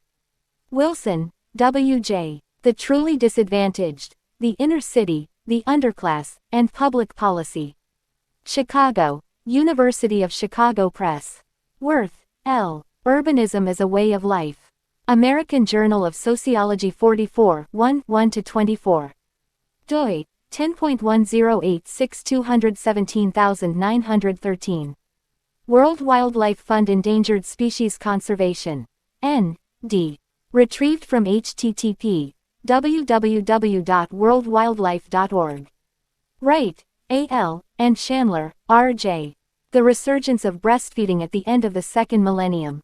Journal of Nutrition 131 421s–425s. Yardley, J. Report on Deadly Factory Collapse in Bangladesh Finds Widespread Blame. New York Times. Retrieved from nytimes.com. Yoon, H., and Currid-Halkett, E. Industrial Gentrification in West Chelsea, New York, Who Survived and Who Did Not. Empirical Evidence from Discrete Time Survival Analysis. Urban Studies 52 1–20–49. doi, 10.11770042098014536785. Young, M. Soma. The Stubborn Uncoolness of San Francisco Style. New York. Magazine. Retrieved from nymag.com. U. L. The Rise of the Global Middle Class. BBC News. Retrieved from bbc.com. Zukin, S. Loft Living, Culture and Capital in Urban Change, 2nd ed. New Brunswick, NJ. Rutgers University Press. 3 characters. Landscapes of Power. From Detroit to Disney World. Berkeley, University of California Press. Zukin, S., and Costa, E. Bourdieu Off-Broadway. Managing Distinction on a Shopping Block in the East Village. City and Community 3-2-101-114. doi, 10.1111J.1535-6841.2004.00071. X. Zukin, S., and McGuire, J.S. Consumers and Consumption. Annual Review of Sociology 30, 173-197. doi, 10.1146 Anurev.soc.30.01270.3.110553. Interviews conducted. Eugene On, Forage Restaurant, September 16, 2013. Kate Berridge, author, February 26, 2014. Elizabeth Bowen, Altadena Farmers Market, October 15, 2013. Kevin Carney, Mohawk Boutique, September 16, 2013. Nancy Chin, Professor, Department of Public Health and Sciences. University of Rochester Medical Center, May 29, 2014. Paula Daniels, Los Angeles Food Policy Council, February 24, 2016. Juan Gerskovich, Industry of All Nations, October 9, 2013. Andrew Wallace Hodrill, Professor of Roman Studies, University of Cambridge, March 17, 2014. Corky Harvey, The Pump Station, November 30, 2012. Marion McDermott, Senior Statistician, Centers for Disease Control and Prevention, Editor-in-Chief, Birth, Issues in Perinatal Care, May 28, 2014. Laura and Jason Odell, Buxendas, October 23, 2013. Jeff Watts, Intelligentsia, October 30, 2013. Essie Weingarten, Founder, Essie Cosmetics Limited, December 1, 2012. Jen Williams and Derek Williams, Founders, Pop Physique, July 9, 2015. Mark Zombito, Intelligentsia, October 2, 2013. Index. Note: page numbers followed by F or T indicate figures or tables, respectively. AEA Equity Firm 144 Age, Consumption Influenced by 37-38T. On, Eugene, 122, 137. Arentz, Angela, 14. Alaskan Wildlife Refuge, 143. Albert, Prince, 10. Albertsons, 118. Alcohol, 164. Alger, Horatio, 10, 183. Ali, Chamels, 193-94. Alienated Labor, 121, 141-42. Alcon, Allison, 124. Alternative Consumption, 138. American Academy of Pediatrics, 78, 80. American Dream, 175, 182, 183. Anxious Middle, 183. Armani Exchange AX 11. Arts and Crafts Movement, 139-40. Asians, Consumption Patterns of 37. Aspiration, Imitation as Means of 7-8. Information Availability as Spur to 10. Aspirational Class, Bobos compared to 19. Characteristics and Values of 19, 21-22, 183-84. Cities linked to 148, 151-52, and Cost of Information Inconspicuous Consumption, 50-60, and Cost Prohibitive Inconspicuous Consumption, 60-62, Economic Hierarchy Within, 19-20, Inconspicuous Consumption by, 21-22, 49-77, Reproduction of, 51-52, 55, 75-77, 185-86, 189-90, Rise of, 17-20, Social Impact of, 185-86. A Sort of Mating, 155. Athletica, 103.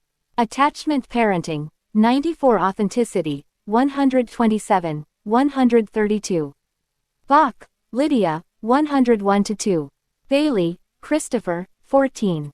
Ballet slippers, nail polish, 46-48, 51, 53.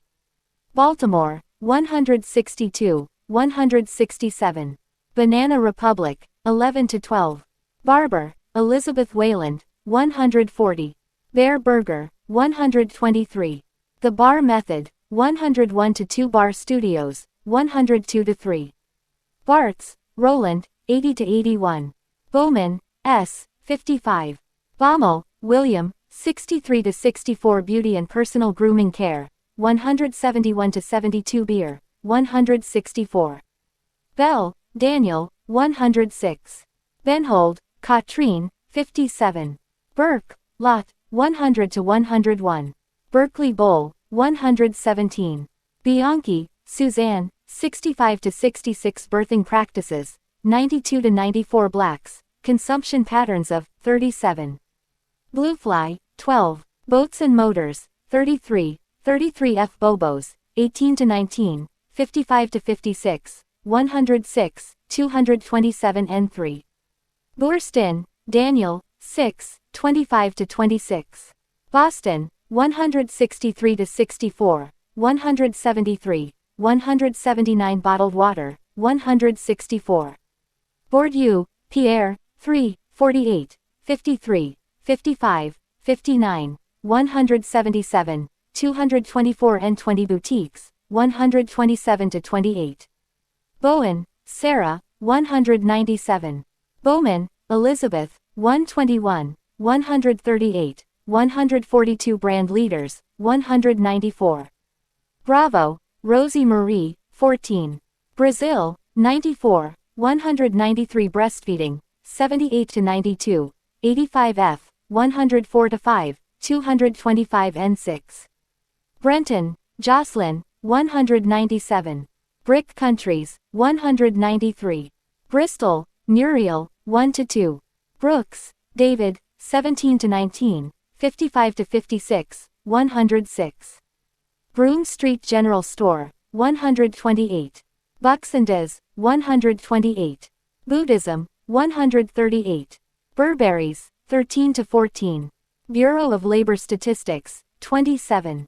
Burt's Bees, 144. California, Food Production in, 125-26. Cameron, David, 56. Candles, 2-3. Capitalism, Conspicuous Production and, 141. Cultural Contradictions of, 106-7. Marxist Critique of, 141-42. Reactions Against, 139-40. Capote, Truman, 10. Carlin, George, 182. Carney, Kevin, 137. Car Purchases Sales, 177, 193. Carson, Rachel, Silent Spring, 135. Cash Contributions, 29. Centers for Disease Control, CDC, 79-80. Century Foundation, 189. CESC Consumer Expenditure Survey. Chanel, 194. Chappelle, Kate, 144. Charles, Kerwin, 35-38. Chavs, 13. Chemex Manual Coffee Brewer, 184. Chez Panisse, 122. Chicago, 167-68, 170. Child Care, 64, 65 T, 168. Chin, Nancy, 84-86. China, 94, 127, 132, 192-95. Cities, 148-81. Amenities of, 153-54, 157, 172-75.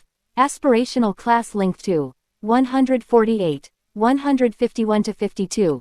Clothing consumption in, 170, 176. Conspicuous consumption in, 175-81. Consumption in relation to, 152-58, 161, 178. Cost of living in, 156-57. Decline and resurgence of, 149-53. Desirability of, 148-49. 151 to 57. Drink in, 163 to 64. Elites in, 174 to 75. 180 to 81. As extension of one's home, 169 to 70. Food in, 162 to 63. Growth of, 151 to 53. Household furnishings in, 169 to 70. Housing costs in, 164 to 68. During Industrial Revolution, 149. 152. Meaning of small things in, 161. 179. Neighborhoods in, 158. Patterns of consumption in, 169 to 72. Peculiarities of, 158 to 68. 178 to 80. Reproduction of, 155. Similarities and connections of, 158. 180 to 81. 231 and 58. See also Global Cities Citizen Consumer Hybrid, 123 to 24 city size, consumption patterns by, 43 to 44, 43t. Clark, Terry, 158. Class, consumption is informative about, 21, cultural divide based on, 185 to 86, current state of, 182 to 98, practicality in relation to, 1 to 3, status markers linked to, 177 to 78. Clean Air Act, 135. Clean Water Act, 135. Cleveland, 165, 173. Clifford, Stephanie, 133. Clorox, 144. Clothing and Fashion. American Made, 131 to 34. Of City Dwellers, 170, 176. Classes factor contributing to, 224 and 4. Conspicuous consumption of, 126 to 30. Democratization of conspicuous consumption of, 11 to 12. Coffee, 111 to 16, 163 to 64. Cohen, Ben, 143 to 44. Cohort crowding, 96 to 97. Colon, Cynthia, 83 to 84. Colgate-Palmolive, 144 to 45. College admissions, 69, 77, 96 to 97. College tuition, 70, 72f. Collins, Joan, 100. Concerted cultivation, 97, 108. Concierge medicine, 72. Connecticut suburbs, 168, 173, 230 and 38. Conspicuous consumption, backlash to, 13 to 14. In cities, 175 to 81. By city size, 43 to 44. 43t. Democratization of, 10 to 13. Educational attainment as influence on, 40 to 41. 41t. 42f.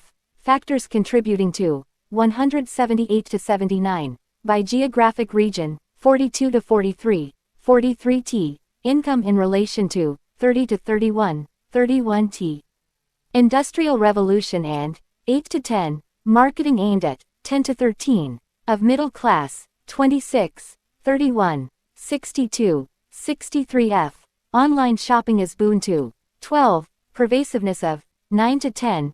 22. 44. 184. Of the poor and low-income group, 31. In pre-industrial societies, 6 to 8. Of the rich, 26. 30. 32. 35 to 36. 38. 61. 63f. Trends in, 26. In 21st century, 24 to 45. Veblen's concept of, 4 to 5. See also Inconspicuous consumption. Status Conspicuous leisure, 5, 22, 80, 96, 99 to 100. Productive, 100 to 109. Conspicuous production, 110 to 47. Clothing and, 126 to 30. Coffee is example of, 111 to 16. Costs of, 133. Etsy is example of, 130 to 31. Factors contributing to, 117. Food is, 117 to 26. Inconspicuous consumption of, 145 to 46. In mass market, 131 to 34. 145. Rise of, 116 to 17. 184 to 85. Roots of, 139 to 40. Consumer Expenditure Survey, CES, 26 to 27, 35, 161, 199 to 219. Consumption.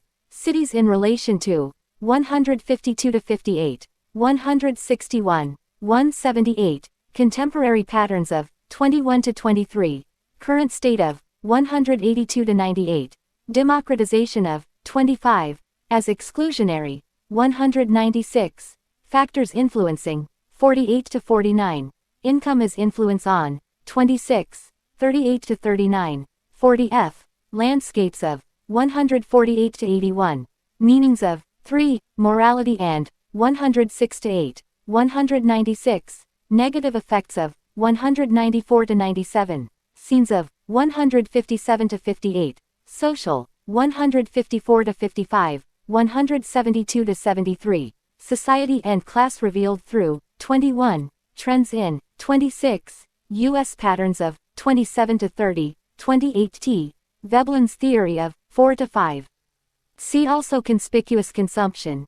Inconspicuous consumption. Consumption that counts, 50, 61, 69 to 77.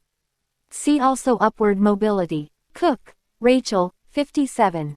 Kuntz, Stephanie, 190. Core fusion, 101 to 2, 104. Cornwall, Jeffrey, 134. Cost disease, 64. Cost of information. Inconspicuous consumption, 50 to 60. Cost prohibitive. Inconspicuous consumption, 50, 60 to 62. Cody, Renee, 81. Court, David, 194. Cowan, Tyler, 155. Creative class, 17, 108, 151 to 52. Credit, 9. See sections, 92 to 94. Cultural capital, 59, of aspirational class, 17 to 20, 53 to 55, defined, 48. Money in relation to, 60, objectified, 48. In United States, 53. Cultural omnivores, 53. 106. Cupping, 115 to 16. Cycle of work and spend, 183. Dadush, Uri, 193 to 94. Dale, Stacy, 77. Dallas, 162, 165, 170, 172, 175. Daniel, Caitlin, 107 to 8. Daniels, Paula, 125 to 26, 228 and 15. Dating, 155, 173. Dean, Howard, 143. Deaton, Angus, 182. Decoration, 7. Deindustrialization, 16 to 17, 132, 149 to 50. Del Monte Foods, 194. Deng Xiaopin, 195. Department stores, 26. Depot, 82 to 83. Deservedness, 22, 76 to 77. Detroit, 163 to 65, 173, 179. DeVito, Fred, 101. Diamond, Jared, 94. Diamond, Rebecca, 151, 157, 172 to 75. Diana, Princess, 10. Dickens, Charles, 182.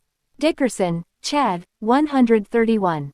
Deal, Carl, 101. Diffusion lines, 11 to 12. Direct trade, 113, 227 and 1. Divorce, 190. Domestic services, 64, 66T, 168. Douglas, Mary, 3, 197. Douthit, Ross, 181. Downshifting, 138, 139. Downtown projects, 152. Drinks, in cities, 163 to 64. Druckerman, Patricia, 78, 105. Dunn, Dominic, 10, Too Much Money, 59. Easterlin, Richard, 183, 195. Easterlin Paradox, 183. Easterly, William, 191.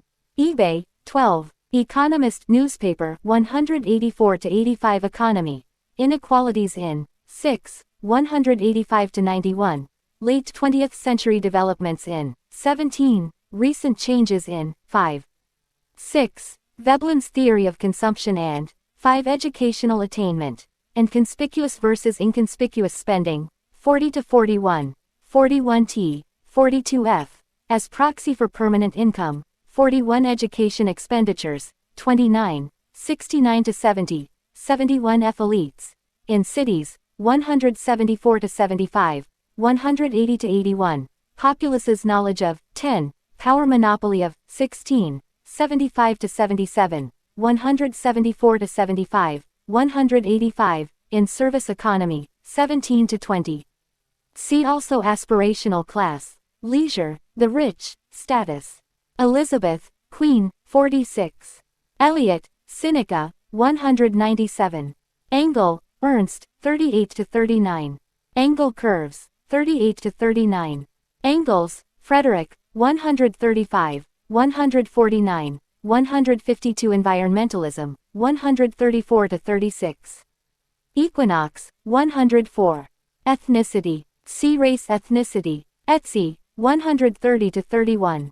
Exercise, 100 to 104. Experience-driven inconspicuous consumption, 61, 67 to 68. Fair trade, 113, 227. N1 farmers markets, 121 to 22, 124. Farms, 122. Fashion, see clothing and fashion. Federal Housing Authority, FHA, 9, 152. Fee for Care Health Care, 72. Ferrari, 14. FHAC Federal Housing Authority. Fisher, Ronald Eimer, 1 to 2, 221. N1 Fitness, 100 to 104. Florida, Richard, 17. Food. In cities, 162 to 63. Classes influence on expenditures on 107 to 8. As conspicuous production, 117 to 26. Expenditures on 39, 156. Inconspicuous consumption of 54 to 57. Organic, 119, 125. Food deserts, 163. Forage, 122 to 23, 137. Ford, Henry, 195. Fortnum and Mason, 2. France, 7, 59, 89 to 91. Frank, Robert, 15, 62, 98, 106. Freeland, Christia, 189. Freeman family, 187 to 88. Free trade, 146. Funerals, 33 to 34. Fussell, Paul, 50 to 51. Galbraith, John Kenneth, 9, 24 to 25, 29, 175, 221. N9 Gap year, 100. Gaskin, Ina May, 93. Gates, Bill, 99. Geographic region. Birthing practices by 94. Breastfeeding by 79. Consumption patterns by 42 to 43, 43t. Germany, 192. Gerskovich, Juan Diego, 128 to 30, 142. Gershuni, Jonathan, 15, 49, 61. Gertz, Jeffrey, 192 to 93. Giant, 118. G.I. Bill, 9, 152. Gill, A.A., 60. Gilt, 12. Glazer, ed., 152 to 53, 172. Glassell Park, 110 to 16. Global cities, 17, 150, 181. Globalization, cities affected by 150 to 51. And clothing industry, 132 to 34. And conspicuous production, 134 to 37.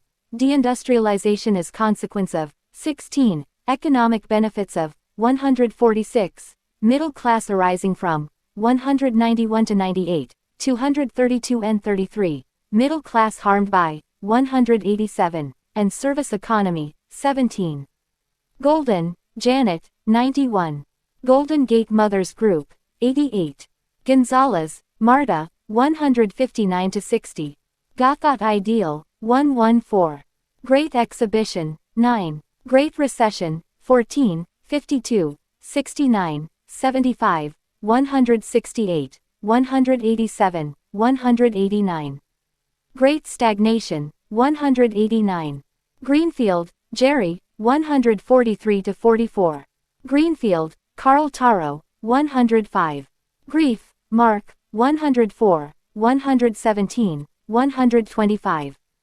Grinder, 173-74. Habitus, 48, 95, 178, 224 and 20. Halfpap, Elizabeth, 101. Handberry, Jesse, 156, 157. Happiness, 182-83, 195. Happiness Income Paradox, 183. Harvey, Corky, 82, 83. Health Care, 72, 73. F. Hefts, Ori, 35-36, 38, 41. Hidden Amenities, 157, 164, 172-75. Hipsters, 57-58. Hispanics, Consumption Patterns of, 37. Holt, Douglas, 52, 53-54. Home births, 93-94, 226 and 42. Homeownership, 165-66. Household furnishings, 169-70. Housekeepers, 168. Housework, 66. Housing costs, 164-68, 187. Houston, 162, 165, 170, 172. Shea, Tony, 152. Hurst, Eric, 35. Hutchinson, T.W., 221. N9. Imitation, 7-8. Income, Conspicuous Consumption in relation to, 30-31, 31T, Consumption influenced by, 38-39, 40F, Consumption in relation to, 26. Income Elasticity, 39-40, 40F. Inconspicuous Consumption, 46-77, of Aspirational Class, 21-22, 49-50, by City Size, 43-44, 43T, of Conspicuous Production, 145-46, Consumption that Counts, 50, 61, 68-77, Cost of Information, 50-60, Cost Prohibitive, 50, 60-62, Costs of, 44, Educational Attainment as Influence on, 40-41, 41T. 42F, Examples of, 21-22, 36-37, Experience-driven, 61, 67-68, Factors contributing to, 49-50, by geographic region, 42-43, 43T, Growth of, 26, Income as influence on, 38-39, 40F, Inequalities in, 22, 75-76, Labor-intensive, 61, 63-66, of lower income groups, 62, of middle class, 62, 63F, of the rich, 38-39, 61-77, 63F, status markers in, 49, upward mobility resulting from, 75-77, 189. India, 192-93.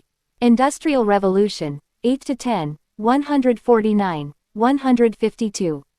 Industry of All Nations, Yuan, 128-30, 141. Infant Formula, 82, 90-91, 92. Information Age, 137, 140. Englehart, Ronald, 135-36, 194. Insurance. See Personal Insurance. Intelligentsia, 111-16, 142. Isherwood, Baron, 197. Jackson, Kenneth, 152.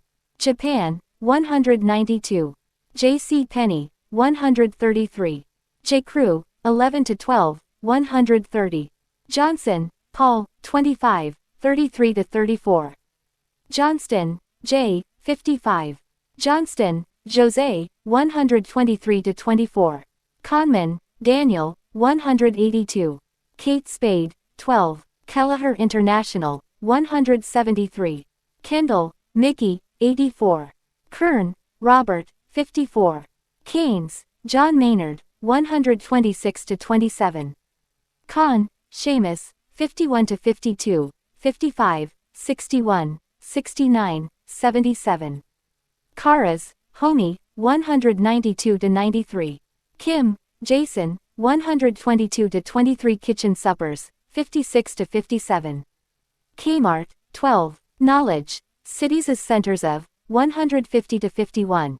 Inconspicuous Production, 113-16, 119-20, 137. Status Related to, 17-20, 51-60, 105. Coles, 12. Colco, Jed, 153. Kraft, 194. Kruger, Alan, 77. Krugman, Paul, 52-53, 151. Cooper, Simon, 14. Labor-intensive inconspicuous consumption, 61, 63-66. Labor practices, 228 and 15. Lamont, Michelle, 59. Language, 50-51. Lepore, Nanette, 133. Leroux, Annette, 96, 97-98, 108. Lee, Hyojung, 26, 75, 161, 178. Lefebvre, Henri, 159. Liebenstein, Harvey, 30. Leisure, Conspicuous, 5, 22, 80, 96, 99-100. Cost of, 61. Decline in, 14-15, 96, 98-99. Productive, 22, 98-109. Productive Conspicuous, 100-109. Status in relation to, 14-15. Leisure class, erosion of, 14-15, 184. Veblen's theory of, 4-5. Leonard, Burr, 101. Life Chances, 75-76, 186. Limited editions, 14. Linder, Staffen, 99. Lloyd, Richard, 158. Localism, 120-26. Loftus, Donna, 223. N4 Logos, 11. Laporto, Garrett John, 143. Los Angeles, 162-64, 167, 171, 175, 180. Lott-Burke Method, 101. Lowry, Annie, 182. Low-income group. See the poor and low-income group. Lowry, Annie, 182. Luce, Edward, 187. Luddites, 139. Lululemon's Groove Pant, 103. Lutmer, Erzo, 176. Mackey, John, 117, 119-20. Macy's, 12. Made in USA, Clothing, 131-34. Mad Men Television Series, 16. McGuire, Jennifer, 104. Manicures, 46-48, 156, 171. The Man in the Gray Flannel Suit, Film, 16 Manners, 50. Mao Zedong, 195. Mark by Marc Jacobs, 11-12. Marie Antoinette, Queen, 8 Marriage, 190. Married People, 37-38. Marx, Karl, 5, 121, 141-42. Maslow, Abraham, 136. Mass Production, 9. Materialism, 24-25. Maternity Leave, 83, 85f. Maud, Francis, 56, 57. McDonald's, 137. Mead, Margaret, 91. Medicine, 2. Mencken, H.L., 4. Meritocracy, 6, 49, 56, 76-77. Metropolitan 400, 174, 180-81. Miami, 162, 164, 166. Middle class. Conspicuous consumption expenditures of 26, 31, 62, 63f. Consumption is harmful to 21. Current state of 186-90. Defining 191-92. Democratic government linked to 194. Education expenditures of 69-70. Emergence of 6, 8-10. Global, 191 to 98, 232 and 33. Global economic impact of 192 to 94. Income of 188 to 89. Inconspicuous consumption expenditures of 62, 63F, 64 to 65. Prosperity of 9, 15 to 16. Status markers for 25, and upward mobility 188. Values of 59. Milk in first, MIF 1 to 2. Miller, Daniel, 3. Mills, C. Wright, 10, 16, 76, 174 to 75, 180. Minneapolis, 164, 167. Mitford, Nancy, 2. Mobile phone sales, 193. Modern Farmer Magazine, 123. Mohawk, 128, 137. Moloch, Harvey, 104, 179. Mommy Wars, 84. Money, cultural capital in relation to 60. Happiness in relation to 182 to 83, 195. Status in relation to 58 to 60. Moore, Charles, 57. Morality and conspicuous production, 134 to 37, and consumption decisions, 106 to 8, 196. Food consumption and 123 to 25. Postmodern values, 135 to 37. As status marker, 59. Voluntary simplicity, 138 to 39. Morris, William, 139, 141. Motherhood, 78 to 109. Birthing practices, 92 to 94. Breastfeeding, 78 to 92. 85F, 104 to 5. Choices of 84 to 86, 95 to 96. As conspicuous leisure, 80. Parenting styles, 94. Status markers of 95. See also parenting. Murray, Charles, 185. Music, 67, 68T. Myths, social, 80 to 81. NAFTA. See North American Free Trade Agreement. Nail polish, 46 to 48. Nannies, 168. Napkins, 3. Narasimhan, Laxman, 194. National Geographic Expeditions, 68. Nature. Birthing mothering practices linked to 92 to 93. As guideline for aspirational class activities, 106 to 7. Netherlands, 7. Never married people, 37 to 38. New Jersey suburbs, 168, 173, 230 and 38. New Neoclassical Urban Economics NNUE, 153. New York City, 162 to 68, 170 to 71, 173, 175 to 77, 180. New Yorker Magazine, 60. New York Observer Magazine, 100 to 101, 103. New York Suburbs, 168, 230 and 38. New York Times Magazine, 60, 84, 93. Nokia, 193.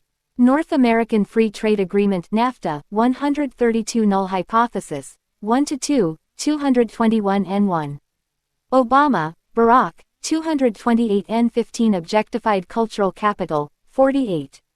Ocean Conservancy, 135. Online shopping, 12. Organic foods, 119, 125. Orphan products, 142. Overstock.com, 12. Packard, Vance, 25, 49, 53, 223 and 2. Packer, George, 188. Painter, Gary, 75, 178. Pandas, 134. Parenting, in aspirational class, 96 to 98. Attachment style of 94. Productive leisure time in 98 to 99. Time spent on 65 to 66. See also motherhood. Peer-to-peer e-commerce companies, 130 to 31. Pete's, 142. Pensions, 29, 72, 74F. Personal insurance, 29, 72, 74F. Personal saving, 190 to 91. Peterson, Richard, 54. Philadelphia, 162 to 64, 168. Physique 57, 102. Piketty, Thomas, 188. Pollan, Michael, The Omnivore's Dilemma, 125, 137. Polo, 11. The Poor and Low Income Group. Conspicuous Consumption of, 24, 25, 31. Education Expenditures of, 69 to 70. Inconspicuous Consumption of, 62. Status Markers for, 25. Things Bought by, 33 to 34. Pop Physique, 102. Portland, 180. Postmodern Values, 135 to 37. Power Elite, 16. Preschool Tuition, 108. Probat, 114. Productive Conspicuous Leisure, 100 to 109. Productive Leisure, 22, 98 to 109. Profit Maximization, 142. Protestant Work Ethic, 99. Pump Station, 82. Quakerism, 138. Quality of Life, 61, 153, 158, 189. Race Ethnicity, Breastfeeding by, 225 and 6. Consumption Influenced by, 34, 37, 38 T. Of farm employees, 124. Suburbanization and, 152 to 53. Raffaelli, Ryan, 184. Ralph Lauren, 11 to 12. Ramney, Gary and Valerie, 96. Recreation, 67, 68 T. Red Wine, 81. Reich, Robert, 17. Rent, 166 to 67. Rent the Runway, 12. Replogle, John, 144. Retirement Expenditures, 29 to 30, 72, 74 F. 75. The Rich. Conspicuous Consumption Expenditures of, 26, 30, 32, 35 to 36, 38, 61, 63 F. Education Expenditures of, 69 to 70. Inconspicuous Consumption Expenditures, 38 to 39, 61 to 77, 63 F. Status Markers for, 32, 175. Things Bought by, 32. See also Elites. Reese, Jacob, 149. Rolex, 13. Rome, 7. Rosen, Hannah, 78, 84, 86 to 87. Rusanov, Nikolai, 35. Rulala, 12. Russia, 193. Sayes, Albert, 153. Sandberg, Cheryl, 84. Sanders, Bernie, 143. San Diego, 164, 167, 173. San Francisco, 162, 164 to 68, 175, 180. Sasson, Saskia, 17, 150, 231 and 58. Sassoon, Vidal, 100. Scarcity Hypothesis, 136. Schlosser, Eric, Fast Food Nation, 137. Shore, Juliet, 183. Sears, Bill, 94. Seattle, 163 to 64, 172. Selling Out, 143 to 45. Service Economy, 17. Seuss, Dr. The Lorax, 135. Sex and the City television show, 10 to 11. Shake Shack, 123. Chapin, Stephen, 110. Sickie, Ingrid, 169 to 70. Simmel, Georg, 149, 176, 224 and 4. Simple Living, 138. Sloan, David, 34. Slow Food Movement, 122. Smith, Adam, 24. Social Capital, 34, 172. Social Clubs, 174 to 75. Social Consumption, 154 to 55, 172 to 73. Socialization Hypothesis, 136. Social Mobility. See Upward Mobility. Social Register, 174. Specialty Coffee, 112 to 16. Sports, 100. Starbucks, 111 to 13, 116, 142, 157. Status. Aspirational classes markers of 21 to 22, attempts at acquiring, by known lights, 9 to 10, 13 to 14, class markers of 177 to 78, historical overview of 6 to 8, knowledges marker of 17 to 20, 51 to 60, 105, leisure in relation to 14 to 15, maintenance of 14, money in relation to 58 to 60, non-pecuniary markers of 60 to 62, production is 117, sources of 3, 223 and 2, Veblen's theory of 4 to 5, 20 to 21, 221 and 11. See also conspicuous consumption, elites. Stella McCartney for Adidas, 103. Storper, Michael, 150. Street, Paul's School, 51 to 52, 56, 61. Streisand, Barbara, 100 Strong Simplification, 138. Stumptown, 114. Styles of Life, 58, 96, 177 to 78 Suburbs, 152 to 53. Summers, Larry, 183 Surfer Menorah, 179. Sussman, George, 90 Symbolic Analysts, 17 Symbolic Boundaries, 59. Target, 12, Tariff Act, 228 and 15 Tea Drinking, 1 to 2, 164, 221 and 1. Thoreau, Henry David, 138, Walden, 135. Tinder, 173 to 74. Toms of Maine, 144 to 45. Trade Facilitation and Trade Enforcement Act, 228 and 15. Trader Joe's, 117, 118 Travel, 68 to 69. Treebay, Guy, 180. Trentman, Frank, 21 Unemployment, 132, 187. Unilever, 143.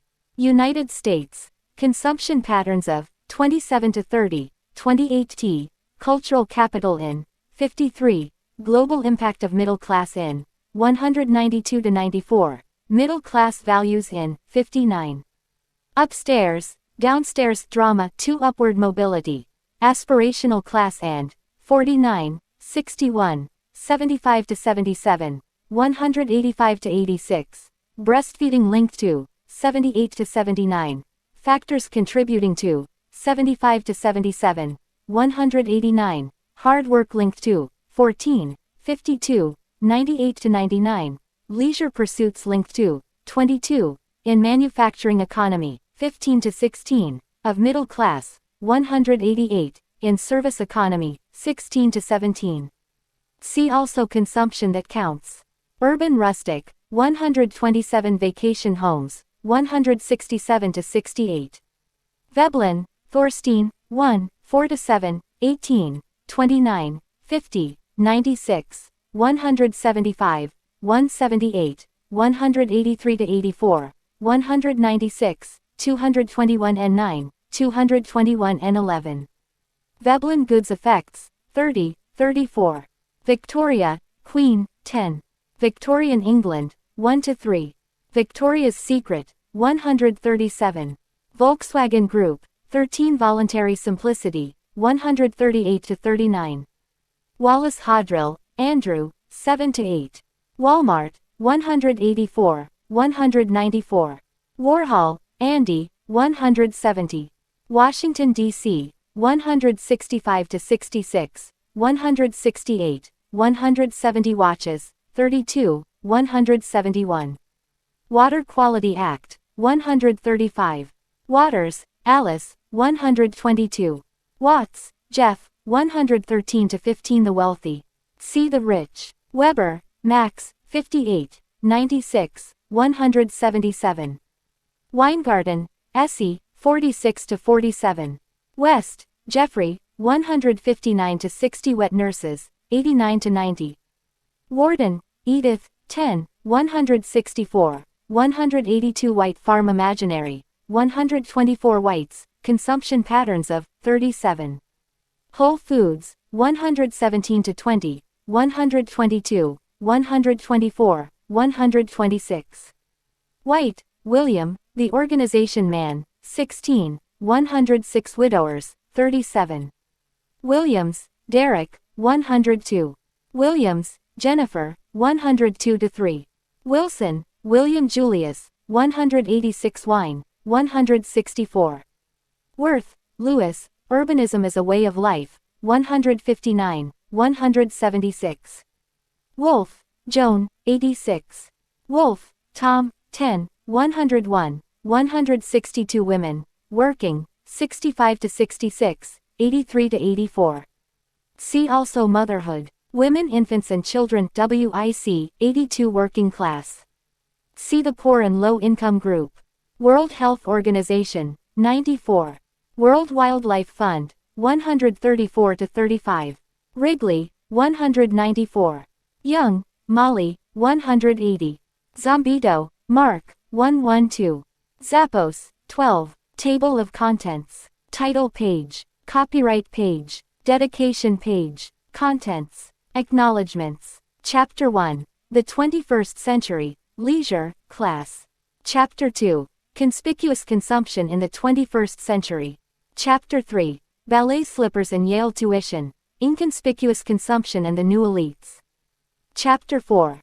Motherhood as Conspicuous Leisure in the 21st Century. Chapter 5. Conspicuous Production. Chapter 6. Landscapes of Consumption. Chapter 7. To Get Rich is Glorious. The State of Consumption and Class in America. Appendix. Notes. References.